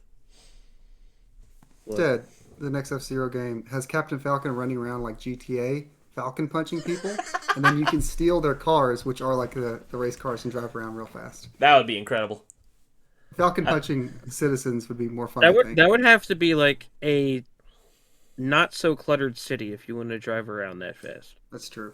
Like Falcon Punch, you get in a car, just run smash into a building. Like you got boost power. Shout out to Captain Falcon being my Smash Bros. Melee main. Definitely the most fun character to play in Melee. Shout out to Sakurai just rebranding that character as the Smash character. Like pretty he is much, Smash right? Brothers. Like show me your moves. Just made up a bunch of shit like, oh, you Falcon Punch, that's cool. Like, yeah, he's got this fire punch, and they're like, where? He's like, right here. Right here. Falcon Kick. Yeah. It's the best voice lines. His little calls are so good. Yeah. I think if Smash has a mascot, it is Captain Falcon. Him or Fox for sure, one of the two. I definitely want to try F-Zero GX again because I know you guys talk about how much you love that game, Tyler. It's just so hard, but I know if I practiced enough, I'd be able to get it. I think I just need to put the time into it. It's one of those where like I don't know, like yeah, it's gonna take you multiple tries to beat a level, but like you'll keep getting better and better and better until you learn the track and then you'll get it done. Like I remember Casino Palace, bro. I was on that for a long time. I memorized the whole and it was like yeah, and then I'd crash and then I had to restart it and then do it again and then crash and then restart it. But... F-Zero also has elite music, so shout out to the F-Zero soundtracks. They're fire. Two of my favorite Mario Kart 8 tracks are the F-Zero tracks. Big Blue and Mute City. Hell yeah. Also, shout out to GX Arcade having the coolest like connectivity with the GameCube game where you put your memory card in the arcade machine and get new tracks. I found somebody on eBay that like sells a memory card that has that data on it. That's and like badass. I really want to buy it just so I can play the AX content. I will say, don't buy that. You could probably just find that file somewhere and do it yourself. Sure. But then how would I put it on a GameCube memory card? They make adapters. F-Zero. What's the F-Zero GX arcade machine going for these days? Well, it's called AX if you're on the arcade. Yeah, AX. You're right. You're just trying to find a whole cabinet for sale. Dude, I always wanted like I don't know if you guys have it near you. You guys have a place called Round One near you? Yes. So they always seemed like the place that if someone got an AX cabinet, I feel like they would get the AX cabinet. Dude, I so wish one day they would. Speaking of arcades, there's one by me. I need to go because you know what they got in? I think it was last year. They got in a Rhythm Heaven cabinet, like the original Rhythm Heaven before it was even like a GBA game. And I'm like, that would be so cool to play. So I need the round one by me had the Luigi's Mansion arcade. That shit's that hard game's as hell. Yes, it is. It's very hard. Brutal. It's fun, but it is very hard. It's a refurbished. You can get a refurbished one from some guy named Tommy for $3,500.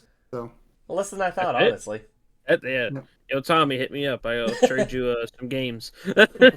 Would you do it, Tyler? Would you trade like some heavies you have for that? If I had the fucking space. Where the hell do you put that? Like garage? Like I know. I have a friend who has the Resident Evil Code Veronica like light gun game imported from Japan, and it's like the size of a car. They have no. It's just in their storage unit because they have nowhere to put it. But they're like we're not getting rid of this. This is way too cool. Like I mean, when else are you gonna have the opportunity to get an AX cabinet? No, 100%. I would probably do it. Yeah, that's one of those things where if I had fuck you money, I would definitely be an original arcade cabinet like collector. You don't need for sure. Money, just trade your fucking Pokemon box outer box for an AX cabinet. I could do that. That's true. I could do that. How cool would it be to have a game room where like it's just so big where all your walls are like basically every game ever released, and in the middle you just have all these arcade cabinets lined up. Dude. The dream. I want to win the lottery just so I can be the coolest collector of all time. I'll walk into a local game store and I'm like, yeah, I'll have one of everything. One of everything for SpongeBob. You go to your boy Retro City, be like, yeah, I'm buying you out. Be like, what? Yeah, I'm buying you out. It's mine now. I own this store. Goodbye. You work for me now. All right, next for me. Wow, I have a lot of Sega on here. Actually, I'm noticing now. My next one's Sega as well. Huh? It's Zach next. Oh, is it Zach next? Yeah, you and Zach. Well, no, because he shared mine, so he can go again. Yeah, okay. Yeah. That's and he has more anyway, so. That's true. Yeah. So, next up for me, Nights into Dreams. Have you guys ever played any of the Nights games? I never played just through Sonic Adventure Pinball. That's all I've seen. Yeah, because I have not. I remember when I was younger, I had the Wii game and I wasn't a big fan. And then when I got it one point, I bought it on the Xbox Series S. The original Nights into Dreams because there's a port on there, and it's cool because it's an HD port, but that you could also play with the original Saturn graphics. And I wasn't a big fan of it, and then one day randomly I decided to give it another shot, and it was like a fucking like religious experience. It is like one of the most fun like arcadey loop like high score games I've ever played in my entire life, because you're just going through the levels, and it really is just a high score game, and obviously high scores don't really matter, but there's something about, just the atmosphere, how dreamlike and ethereal it is, along with the really good music. It just has such a good vibe and it's very fun. Very, very, very replayable because there's, the score letter system, so you want to try to get the best scores and everything. It has really creative and unique boss fights because, in this game you're always just kind of flying to the side and looping around and stuff, so they had to get really creative with making good, interesting boss fights, and I think that they nailed that. And just a very weirdly underserved Sega series because, it only has 2 games and then, an appearance in Sonic Adventure, and then there's like a mini game you could unlock in Billy Hatcher, but that's all they ever got. So I'd love for them to bring back, even if it was just like, like a $20 Nights into Dreams 2 or 3, and it was just like very similar to the first game where, short and sweet. I would definitely buy the shit out of that. Because it's just infinitely replayable and very fun. It has one of the most addictive gameplay loops I've ever played in a video game. I wanted to say in an arcade game because even though it wasn't an arcade game, it feels like an arcade game. I was gonna say, Nights into Dreams' spiritual successor, in my head was Balan Wonderworld because that's all I could see when I saw that stupid Balan character was the Knights. I know, it's gross. But yeah, that's all I had to say about that. But yeah, check it out. I don't think it's actually available digitally anymore on anything. I think it got delisted for some reason, which sucks. So feel free and torrent this game. Pirate it, whatever. Check it out. It's definitely worth like an hour, 2 hours of your time at least. I think you guys would both enjoy it. And hasn't Knights shown up as like a side character in like lots of Sega games? Like they just need to like make a new that's like that's like like how Morgan is to Capcom. That's like their Morgan. Like Knights just appears in everything, but is never the always the bridesmaid, never the bride. Unfortunately, is it an expensive game on Saturn? I think it's like $100. It's not too bad, honestly. It was one of like the games for the Saturn, so it was heavily printed. Yeah. Gotcha. They made a controller with like an actual analog stick just for that game. It came bundled with it, so yeah. So, but we can move on if you guys don't have too much to say about Knights. Zach, what you got next? Got one more serious one than one kind of jokey one. The serious one is also all my games. I noticed they're just one-off games. They're not even really series. I had trouble coming up with series, but I found lots of one-off games I want sequels to. To be fair, there is an Elite Beat Agents other game that only came out in Japan. It came out before Elite Beat Agents. So, is there? Series. Okay, I didn't know about that. Mm-hmm. Okay, well there you go. As I meant to say, most of my games were. There you go. This is a game that came out on the Game Boy, a Nintendo made game. I've talked about it a few times, called The Frog for Whom the Bell Tolls. It is a predecessor to Link's Awakening. It is a top-down adventure game like Link's Awakening, except for when you run into an enemy, instead of like swinging your sword, you enter this weird like auto-simulated combat where there's no strategy, there's no dexterity needed. You just run to the enemy, and if like your equipment stats are better than them, you kill them, and it just like simulates a little. I'm trying to remember. I'm thinking of like the cartoons where like there's like a scrap and like the smoke all goes the up clouds and you see arms and like, limbs just kind of kick out. I'm pretty sure that's what you see in this. I might just be making that up, but either way. But I only played it. I bought a Japanese cartridge of it, and I was playing it in Japanese. I didn't understand what was going on. I got like 3/4 of the way through the game and stopped. And then I downloaded the just an English translation patch on my Pocket. I plan on replaying it like that to actually understand what's going on. Mm-hmm. But it's a fun game. You can transform into animals for like the 2D sections, because there's top down where you are the human running around, and there's 2D side scrolling sections where you can turn into animals. And one of the characters, I think his name is Prince Richard. He is in Link's Awakening. He's one of the characters in there. Oh yeah. So. Kind of a little fun little Easter egg there, but yeah, I would like to see them just like remaster this game and put it in that Link's Awakening remastered art style. And then, I don't think they need another top-down Zelda series, but it'd be cool if they just threw me a bone for a remaster. Mm-hmm. Yeah, we've talked about that game briefly on the show before. I know I've always wanted to check it out. That was one of those games I was loaded up on my 3DS RIP. So I'll have to re-download that one. But I've heard that it's like one of the best Game Boy games. So yeah, it's fun. Definitely want to check it out. Tyler, it's basically a Zelda game. So Hey, tell us all about your thoughts about For Whom the Frog Bell Tolls. I mean, I'd try it. It's a terrible, it's a terrible title, but yeah, definitely want to check it out. I'm always down for a good Zelda-like, so because I'm waiting for the day I come across a Zelda-like that I'm playing it, and I'm like, I'm not thinking, oh, I'd rather just play Zelda.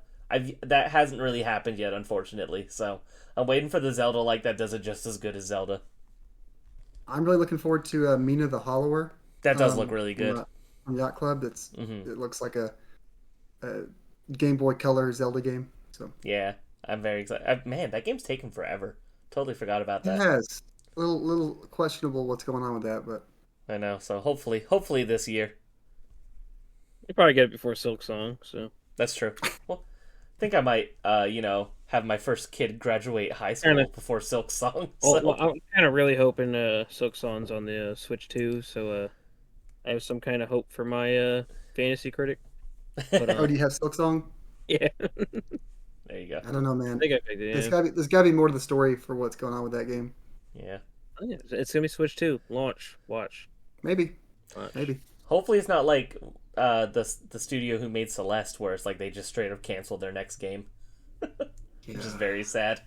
That was a sad situation. Yeah, unfortunate. But I appreciate that they kept it real. They're like, we don't get along anymore. And I was like, oh, that's really sad. It's like a bad breakup. But at least they were transparent.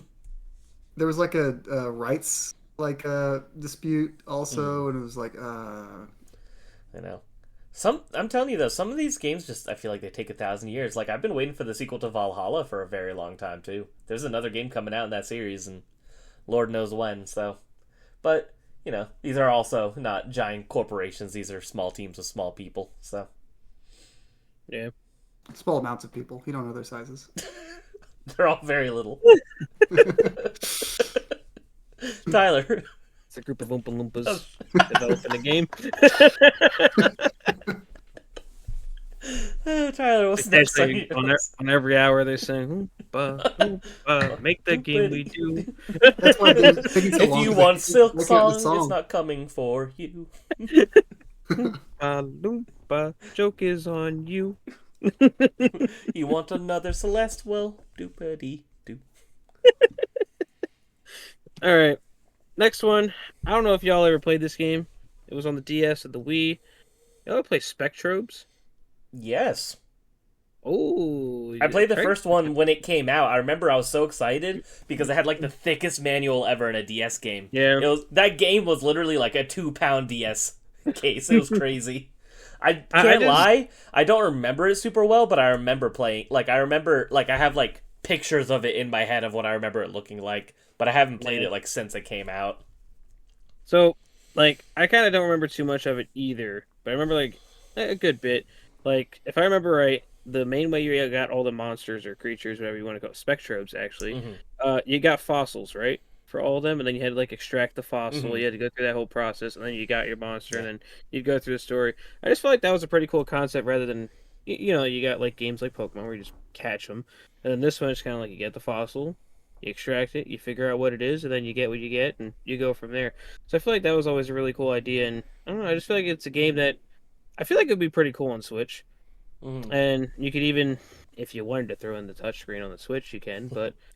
I don't know. I just feel like it'd be a really cool game to come back, especially with... We don't have too many monster taming, I guess, type games now. You got Pokemon, obviously. That's the main one. Everybody's going to buy that. Yeah, but Monster Hunter Stories. I think they're going to keep going with that as well. Yeah. But I don't know. Spectrobes was always really neat, and it's sad that they only got, 2 DS games and a Wii game?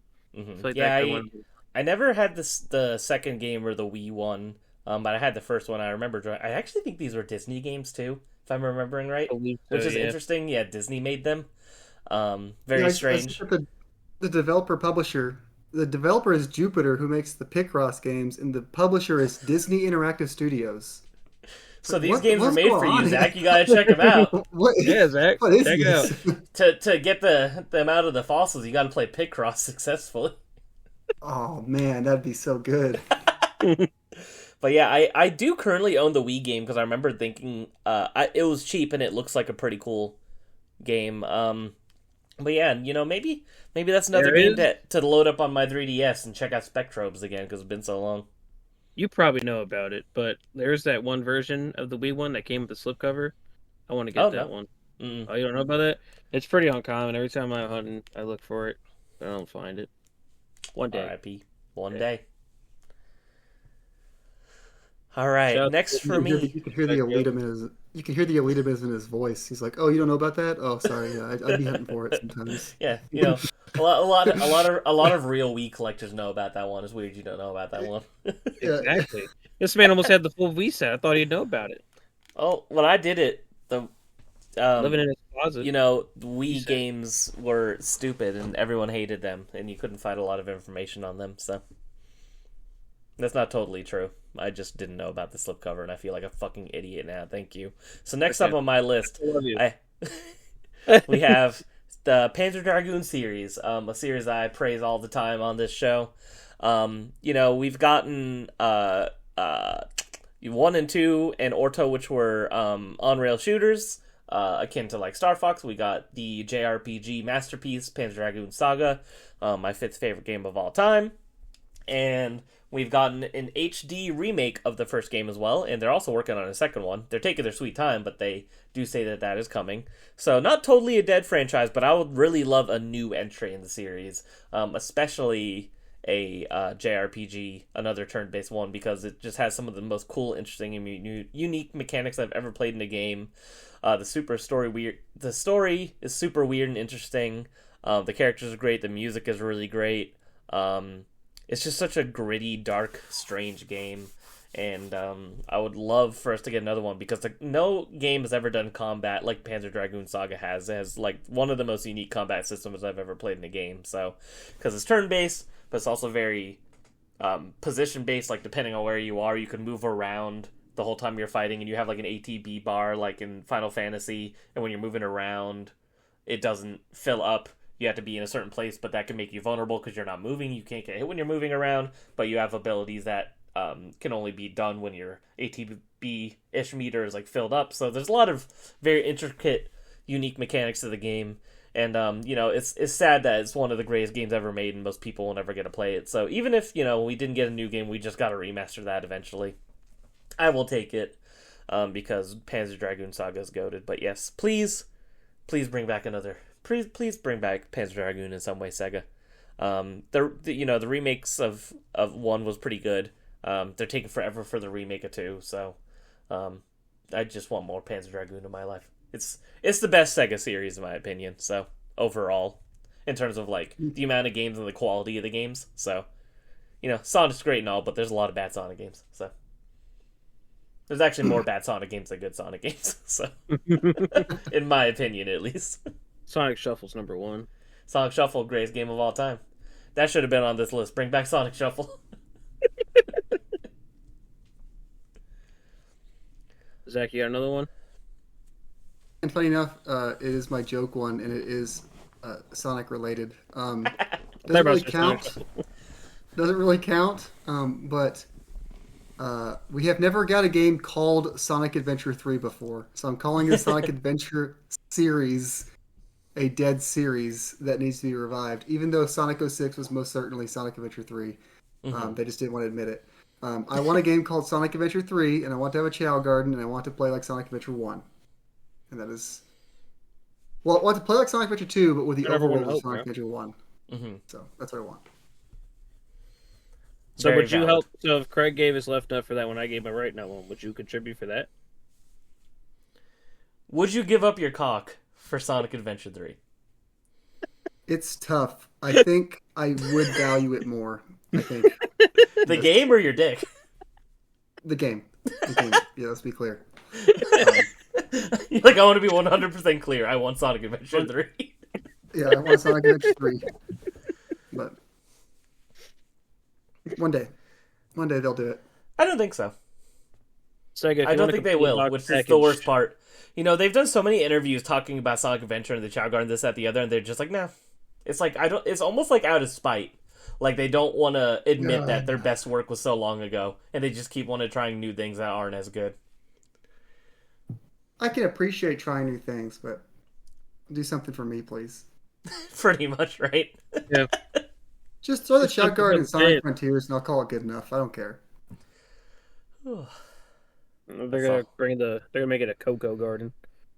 Like F your chows. I'll do a freaking if Sonic Frontiers 2 has a Cocoa Garden, I'll have fun. Just give me Cocoa Racing and Cocoa Karate, and let me run around and feed my Cocos.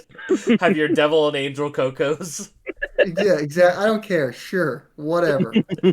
Just let me do it. Throw him a bone, Sega. What are you doing, Tyler? What else you got? All right, so one that everyone should probably suspect that was going to be on my list, Ape Escape. Mm-hmm. That's one that obviously needs to come back. I mean, we had 1, we had 2, we had 3. We got the little side ones. We got the little side RPG that you can't even play anymore. But man, I feel like they had that anniversary, and then they teased something was coming. Like pretty much, they're like, yeah, it's gonna be a big year for Ape Escape, and then at the end they're like, yeah, so nothing happened. Sorry. And I was like, me. Yeah, I feel like there must have been something and it got canceled because that was very strange. That's one thing that I hope nowadays some games that were canceled we end up seeing them like what it was. Mm-hmm. I hope one day down the line, 10, 20 years from now, we see what it was. If we don't get anything else Ape Escape made, like if they don't ever bring it back, but I don't know. I feel like it'd be neat to see in how they were working it, but. Man, it's such a great platformer, and Astrobot kind of gave it its little I don't know the word homage for it, but which is really nice, especially since it had a whole level based on it. But yeah, it's just one I want to come back. Yeah, that would be cool. Ape Escape content with Metal Gear Solid 3 Delta. That's true. Mercs versus Monkeys coming back. It's so funny. I guess that's my Cocoa Garden essential. Yep. Yeah, I would love that. That'd be a great series to bring back. I'm still waiting for them to put freaking Ape Escape 3 on the store. Yeah, strange that they haven't done that yet. I want to play it. Yeah, I could see Ape Escape coming back. Honestly, I could see that happening, especially now since a lot of these Japan Studios games are kind of being licensed out to Bandai Namco, which is interesting. I thought that was very interesting seeing that during the Nintendo Direct. It still says licensed by Sony PlayStation. Yada yada for Patapon and Hot Shots Golf and stuff. Can you imagine we get a full Ape Escape 1 remaster and it ends up on the Switch too? I would be upset about it. What if Gravity Rush comes to the Switch too? I think I'll actually die. I think I'll just be so happy if anything happened to Gravity Rush. So, because we'll never get a third one. So coming out. That's true. Look, if you're not going to give me a third game, at least re-release 2 with a better frame rate, because it's locked at 30 FPS, and that's fucking criminal for that game. So they need to give me something. If PlayStation did ever bring back Ape Escape, I feel like the best route would be going doing it one of those Switch games, have it on Switch and PlayStation, because definitely more of the audience for that game would be on Switch than PlayStation. No, 100%. I'm with you. So. It would definitely sell a lot more, and PlayStation would probably be like, oh, wow, people care. Compared to, PlayStation, you got the niche people like us that would probably buy it, but then, other people would just be like, oh, I'm here for, sports games and fucking Call of Duty. Where's my sad dad in Ape Escape? Yeah, exactly. See, that's me. Why doesn't he have a sad father? A gritty, sad dad Ape Escape where he's killing the monkeys. That'd be good. Killing them all. Man, I don't know. Hopefully, one day I can see it, but especially how you were saying, nowadays, a lot of it's kind of being brought to light. Still in the Metal Gear thing, Astrobot kind of put a big presence on it. And... Yeah, there's a bit of a revival, at least in terms of reference to it. So yeah, it's possible. It's possible. Next up for me, also a Japan Studio series, also Sony. You could probably guess Parappa the Rapper. This is a series that I've fallen in love with as we've done this show. I played Parappa the Rapper 1, 2, and Jammer Lemmy, Gemmerlemi, however you say it. But I just absolutely adore these games. They're super silly and stupid and fun. Obviously, I love my rhythm games. This is the original rhythm game series for that set the groundwork for rhythm games as we know it. And there's just it's a series with endless possibilities because the narrative and story of them are so stupid and just like out there, out of the box. There's no structure. Everything's kind of like ridiculousness and just humorous. So you could really do whatever you want with Parappa the Rapper. You could make a song about being stuck in the drive-thru and it'd probably be hilarious. So they know what they're doing. The art style is obviously very iconic. And the games are just super fun. We haven't gotten one since Parappa the Rapper 2. We got the remake on PS4 and we got the remake on PSP, but that's all we've had within the last couple of decades. So doesn't the remake on PS4 have like horrible like input timing? Yes, it is really bad. I actually would not recommend playing that version. I couldn't beat it because of how bad the input lag was. So definitely. I was trying to do the first level and I was like, "Am I bad?" No. It's just straight up isn't well done, unfortunately. So if you're gonna play Parappa the Rapper, definitely emulate it or play on real hardware, or maybe the PSP version's good. I actually don't know since I haven't played it, but definitely want that to come back. So shout out to Parappa. Would be cool. Zach, are you out of answers? I'm all out of answers. Tyler, do you have any more? I have 2 more, so. I have a couple. Okay. So, one, we got a PS3 game, I guess, but I'm not going to totally count that PS3 game because they just kind of redid it and it wasn't that well. Twisted Metal. I feel like, it was going to come back and apparently got canceled because they were going to make it a live service, which I feel like if you were going to do a live service game, I feel like it would probably work with Twisted Metal if you kept it updated. But, like, also, I don't know how well the audience would be for that. Like, if a lot of people would, like, be on it or not. So, kind of a mixed bag with that. But they just did, like, a full-on other game. Had their separate cars with the separate characters. And just, it's great car combat. It was always good. The PS1 ones was good. PS2, Black was great. Head on the PSP was great. And they ported that to the PS2. But it's another series I want to see come back. Car combat. We don't have much of that now. Like, would you take a revival if it's based on the show and Anthony Mackie is the only character you can play as? And is the only character I can play as? Yeah, and the box art is just a zoom in of his face doing his little like Anthony Mackie. Yeah, his little smirk where he knows something you don't. Yeah. He always looks like he knows something you don't. That show was actually pretty decent. Like I heard it was fun. I've heard that. Surprisingly, I've heard the same, but. Mm-hmm.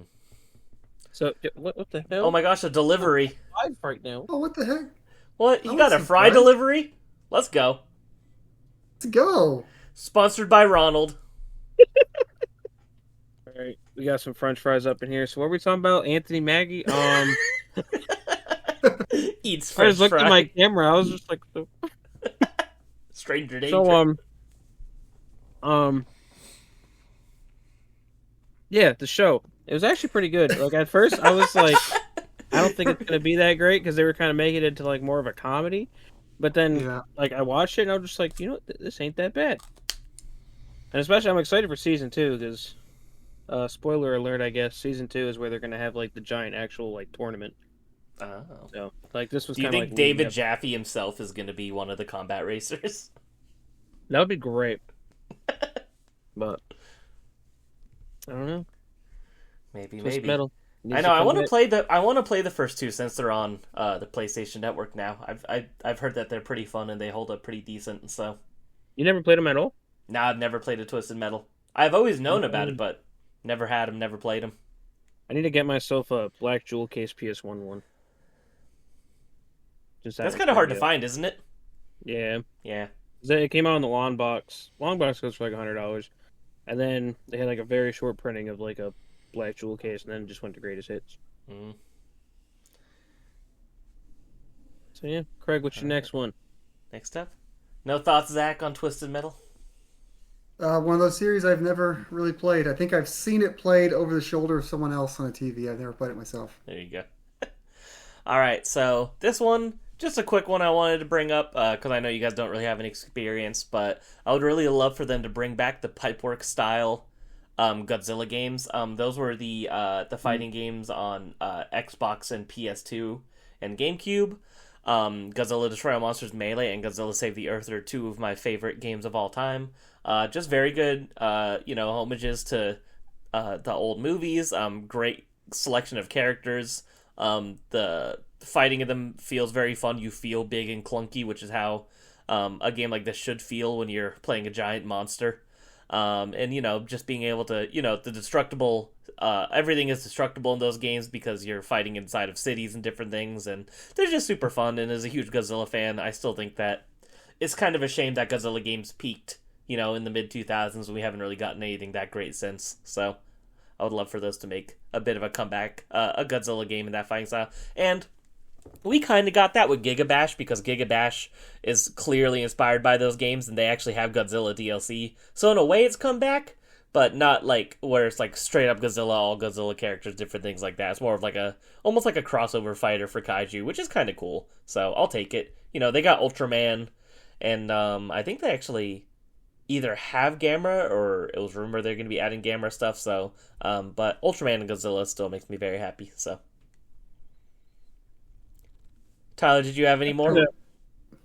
Well, speaking of this, I feel like we should bring back the Treasure Adventure McDonald game.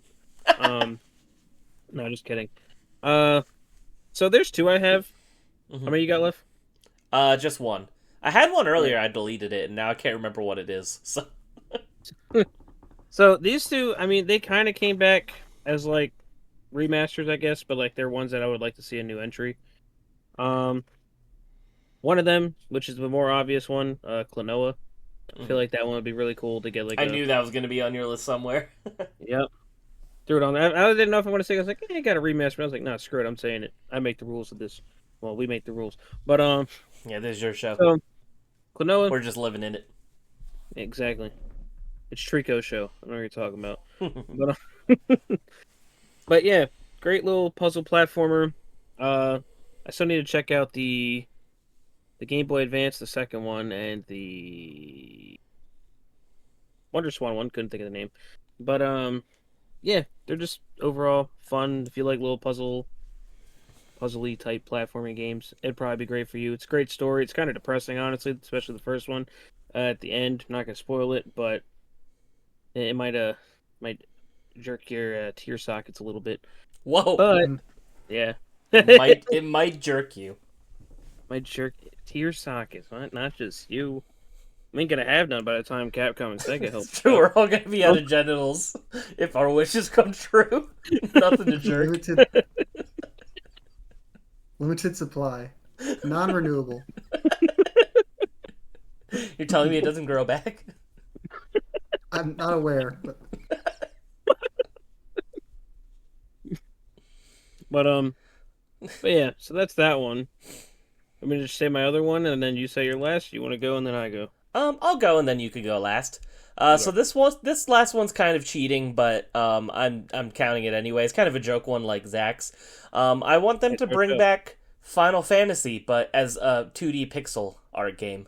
I would love more than anything if they announced Final Fantasy 17 and it looked like a Super Nintendo game. I think that would be the coolest thing ever.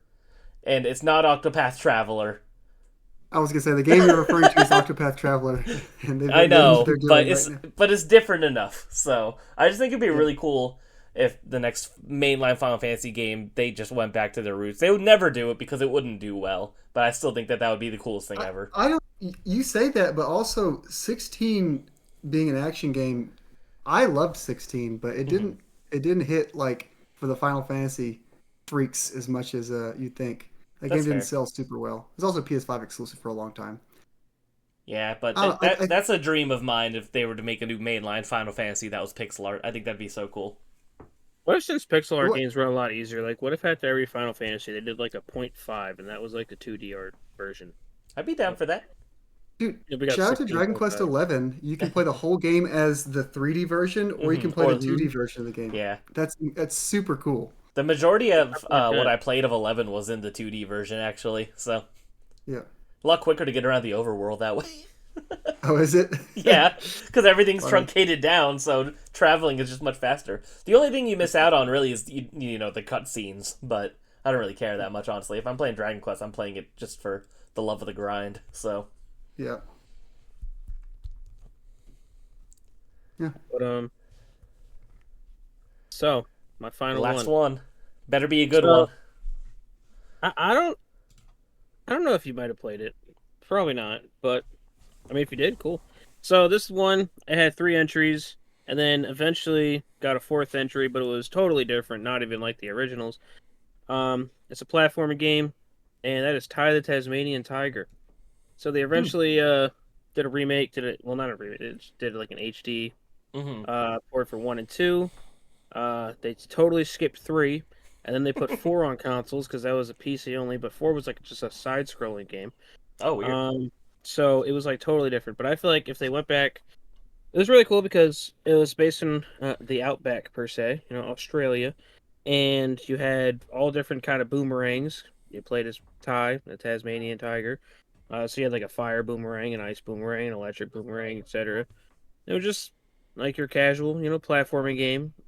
I feel like it had a great setting, great characters. The story was pretty cool. And I feel like that would be one that'd be cool to come back. I just need more platformers to come back, man. I need more platformers. I love gliding with the boomerangs in that game. Oh, you played it? I love Tasmanian Tiger. Let's go. I have never finished it because my GameCube copy has a scratch on the disc. In so when you get the electric boomerangs, I think it's like one of the last areas.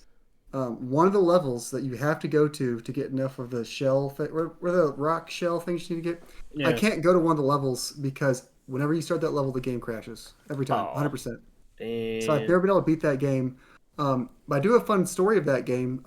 I think I've mentioned maybe before. My one real fear, is open water. I'm afraid of being eaten by a shark in open water. I don't like being in the ocean. Fair. There's a level in Thai where you have to swim underwater, and there's sharks that swim around underwater. And I did not want to play that level with myself as a kid. Exactly what level you're talking. So I would invite people over and be like, "Hey, you want to come play games?" And they're like, "Yeah." I'm like, "Oh, sit next to me while I play this random single-player game. Then we can play Smash Bros." And I would get to the level, and then they're like, awesome. "All right, let's play Smash Bros. Now that we're through that." But then it came back to bite me. The boss of that world is also a robot shark underwater, and that thing also terrified me. So that's fun. Yep. I know. I need to check those games out. I've heard they're very fun. They are. I'd recommend it. Now, like I said, you can play the HD versions on PS4 and stuff. 1 and 2. True. 3, they never. They teased they were gonna do it HD and port it, but they never did. At least not yet. Another one that was going to be on my list, but remaster comes out next week. Croc. Let's fucking go. Croc is back. Gonna rock the Croc. Honestly, I kind of want to play that game without tank controls. That might be fun. I think that I truly think that's the only thing really holding it back. Everything else about the game is pretty fantastic. The music, the sound effects, the aesthetic, the level design is all pretty great. It's just the tank controls are funky. So I remember going back for Tasmanian Tiger when they did the Kickstarter campaign to bring the first one HD. I backed it. I backed the highest tier. I got an art book, a soundtrack. I got high swim trunks. I got a plush boomerang. Yeah. Let's go. I thought the boomerang was next to me, but I guess it's not. No. Wait, actually. Maybe. Heck yes. Let's go. Let's go. That's fun. So yeah, I need to check this out. I need to check out Ty. But yeah, but I can't play anything right now because I gotta beat Chrono Trigger. I gotta focus. Yeah, we got 2 weeks. Yeah, I gotta start the game. Back on Croc real quick. Is this just an urban legend, or is this real? That Croc was originally pitched as a Yoshi game, and they got shot down, so they just made Croc. That's true. That's so funny. That is true. So funny. All right, boys, we got some audience write-ins. Thank you all for writing in, for those who did. I'll go first. Tyler can get the second one, and Zach can get the third one as usual. So first up, we got Patrick. I said, "This is Patrick. Wow, this is a great topic. Up there for me would be Panzer Dragoon, especially a new Saga-type game, but any Panzer would be nice." So we're on the same wavelength there. The world they built in the Panzer games was wonderful and full of spirit and life. Shame it has gone to waste. With Suikoden back in the limelight, With the remasters, a new console weekend would be awesome. Mobile games don't count. My top one would be Castlevania. With Konami reviving IPs, this should be next in line. Give us the 2D or even 3D Castlevania we need. The collections have been great, but it's time to bring Koji Igarashi back to the fold with their greatest franchise. Yeah, I think that would do insanely well if they brought back, like, if they did a new, like, Metroidvania style Castlevania, because it's been so long and that genre is just so popular now. I think that it would fucking kill. I got bad news for everyone. They're gonna bring back Castlevania. It's gonna be a 3D Castlevania, and it's just gonna be a Souls-like, and everyone's gonna be pissed. It's just gonna be a Souls-like game. It's gonna. I mean, that's essentially Bloodborne, right? So. Well, here I go. Bloodborne is very Castlevania coded, in my opinion. Yeah, I would love a new 2D Castlevania. It's one of those series I've never really got super into. Mm-hmm. I tried Rondo of Blood. I got about halfway through it. I enjoyed it. I need to go back to it. And I played Symphony of the Night for a couple hours, but just never. It never clicked with me. It's one. I gotta give it another try because I know I'll like it if I get the ball rolling. But that's what we have to do for the show eventually, for sure. So Halloween episode. That would be a good one. Okay. And, you know, in terms of, like, traditional Castlevania, Curse of the Moon definitely showed that could still be done super well today, because Curse of the Moon was fucking awesome. That was such a good game. I haven't played the second one yet, but the first one, incredible. I loved it. I really, really loved it, so. Tyler? I mean, I haven't had too much experience with Castlevania, but they're all good. I played Kid Dracula. Kid Dracula's fun too. Yeah, that was pretty good. I enjoyed that. I played, I think, the first Castlevania. That's all I got so far. But I enjoyed them. I need to go back to the collection because I bought them when they were like dirt cheap. They were like $3 on PSN or something. I was like, hell yeah, I'm gonna play them at some point. But they were always good. They were fun. Yeah, shout out to the Konami collections that always go on sale for like $2. Those are great. Yeah. All right, want to go ahead and read the next write-in? The next one is from John. Hey guys, John here, and I'm about to tell you my 3 retro revivals would be Twisted Metal. I agree. Midnight Club 3. I think I played a bit of 3, and I played the LA Remix one. Mm-hmm. And my favorite one would be Vigilante 8, another car combat game. They need to bring back car combat. Bring back car combat games. Vigilante 8. You guys know anything about Vigilante 8? I only know of it because I had to buy it for the N64 set long ago, but I don't actually know about it. John introduced me to those games, and it's like weird because the first game has a character called Y the Alien, and he actually drives a UFO. But then in the second game, you got Y the Alien, and he drives a garbage truck. Good stuff. Little fun fact. Quite the downgrade there, Y, but downgrade. What do you mean? I would rather drive a spaceship than a garbage truck in a racing game. Yeah, probably. Oh, that's just me. But all right, Zach, want to go ahead and read the final write-in? Sure thing. We got Jason. Hello there, fellow retro revitalists Craig, Tyler, and yesteryear's comeback Zach. Jason here once again, and here to give my opinions on some great games that I believe need to have a retro revival. My first one would be Wild Arms. There hasn't been a new one in the main JRPG series since the PS2. I really enjoyed the mix of a JRPG and Western theme. It was different than most RPGs at the time. If there were ever to make a new game, I'd hope they would keep the art style and gameplay from the Wild Arms 3, as they changed the turn-based gameplay in 4 and 5 to this hexagonal grid system I never really cared for. Now for my second one, even though I am a huge fan of the original Mega Man series, we did get Mega Man 11 a few years ago. I believe it's now time for the Mega Man X series to finally get its new entity in the series. With as well as Wild Arms, the X series hasn't been a new game since PS2. It's Mega Man X8, right? Was the last one? People waiting on X9. So. Yeah. Let's see. They should just make a new game in the 2D style Super Nintendo games. For my third and final game, I would like to see the new see a new Lunar game. Now the new Lunar collection coming out soon. I just hope the sales are good enough to show that there's still interest in the series to finally get a new game. Since the final game we got was Lunar Dragon Song was just so bad. I mean, who thought it was a good idea to have you lose HP when you run? Oh my god. That does sound like a bad idea. It does sound like awful. A bad idea. Good lord. You don't earn gold from battles, and you need to choose You don't earn gold from battles, and you need to choose to either earn XP or items from battles. You can't get both. I remember reading in Nintendo Power before Dragon Song came out, they wanted to tell the prequel story of Dyne and how he became the legendary Dragon Master. Well, since my essay is long enough already, I'll just list a few more games that need a retro revival. Grandia, Jak and Daxter, Sly Cooper, Breath of Fire, Final Fight, and Castlevania. It's also a real shame that Remake didn't get the proper retro revival that it so deserved, but I guess you just can't win them all. That's all I have for now, fellow retro gamers. Thanks, Jason. Thanks, Jason. I thought we were safe on that one. The most of it was on the first page. I scrolled to the second page, and then just He had you in the first half. Yeah, I had me in the first half. I was like, oh, he's not gonna get me this time. Yeah, Wild Arms is a series I definitely want to get more into. I've played part of the first Wild Arms when they first started putting PS1 games on PS5.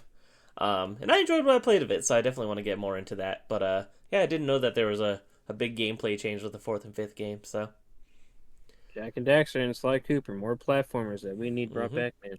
And Mega Man X would be cool, too. I thought that was really interesting how with Mega Man 9 and 10, they went back to 8-bit after being 16-bit. That was very, very interesting. So I wonder if they do the same thing with Mega Man X if they went back to the Super Nintendo art style. Never know. Mega Man has to come back eventually, right? I feel like it's weird how underutilized Mega Man is. I think something must be coming. Despite Capcom having much more popular and successful franchises, I think Mega Man's still like kind of the mascot, you know? Well, I think Mega Man's still like a top 5, like in terms of like sales franchise for them. So Monster Hunter, Resident Evil, Street Fighter, Mega Man, Street Fighter, and I don't know what else. Yeah, maybe so. So people love their Mega Mans. That's why there's 6 on them in one fucking console, which is still so crazy when you think about that. The fact there's 6 Mega Mans on NES is nuts. I checked the years. It was Mega Man 1 was 87 and Mega Man 6 was 93. So it's just a yearly installment. It's wild. Of Mega Man. The original Call of Duty. Yeah, for real. That was probably really insulting to Mega Man fans. I'm very sorry for that. Jason's got like shot in the heart right now, dude. It is kind of wild that we had 6 Mega Mans in 6 years, and then from 93, the last 30 years, we've gotten another 5. Yeah, they slowed down. Or at least the main number. They're like, fuck, man, we can't keep thinking of Robot Masters. There's so many. Well, that was a fun one, boys. I enjoyed that episode. Hopefully some of these series come back to life. Please remember, everybody, Chrono Trigger next episode. We'd love for you to play along, write in about it. Tell us your memories, thoughts, and everything about Chrono Trigger. I'm very excited to get back into it this weekend. I'm pretty free this Saturday afternoon, so I'm definitely going to play it for at least a few hours. Looking forward to it. Zach, goodbye to you.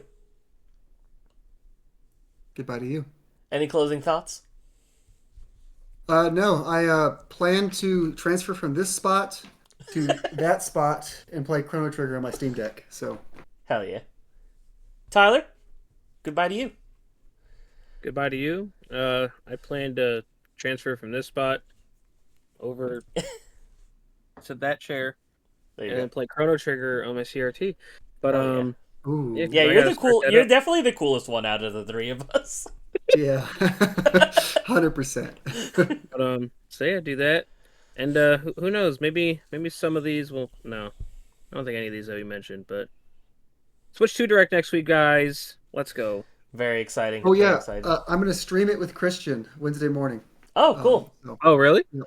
Yep. Assuming I don't. I put in for PTO at work, assuming they don't. You took off for the Nintendo 2 Direct. Let's go. 100%. Patrick did too. Patrick said it this morning to me. He was like, "Yeah, took off," and I was like, "What a baller!" If you gotta get them pre-orders in, bro, you gotta get them in. So the rumor right now is it'll be a week later. Okay. It'll be April 9th. Didn't you see what Best Buy Canada said? Yeah, and then someone else said it would be nice. I'm going to be ready to pull the trigger, 100%. Oh, 100%, yeah. But if it's... Credit card out. I'm so scared. I just want to get it at launch day. I don't want to like deal with this bullshit of I like know. there being no Switch 2s available. Yeah, I got lucky. I got my Switch launch day. I got my PS5 launch day. So gonna try to keep the train rolling. Yeah. It's so stressful. Like putting in your card, clicking the link, and then it's like, oh, spinny wheel, As spinny long as wheel. there's nothing like freaking Pokemon cards nowadays, I think I'll be fine. I remember with the Switch 1, I got lucky because it went live on Best Buy, but like it wasn't announced, and I just kept refreshing that night after the presentation, and then it randomly went up like an hour later. So, and then with the PS5, I was at work that day, and then after I got off of work, I drove to the nearest GameStop, and I was just like, "Do you guys have any pre-orders left?" They're like, "We have one," and I was like, "Yes." So I got lucky because PS5, I remember as well that the pre-orders were like, it wasn't like announced; they just kind of like started going up at random. It was so it was announced to go up the next day. yeah, And but also a lot of for GameStops the were taking it. previous So day.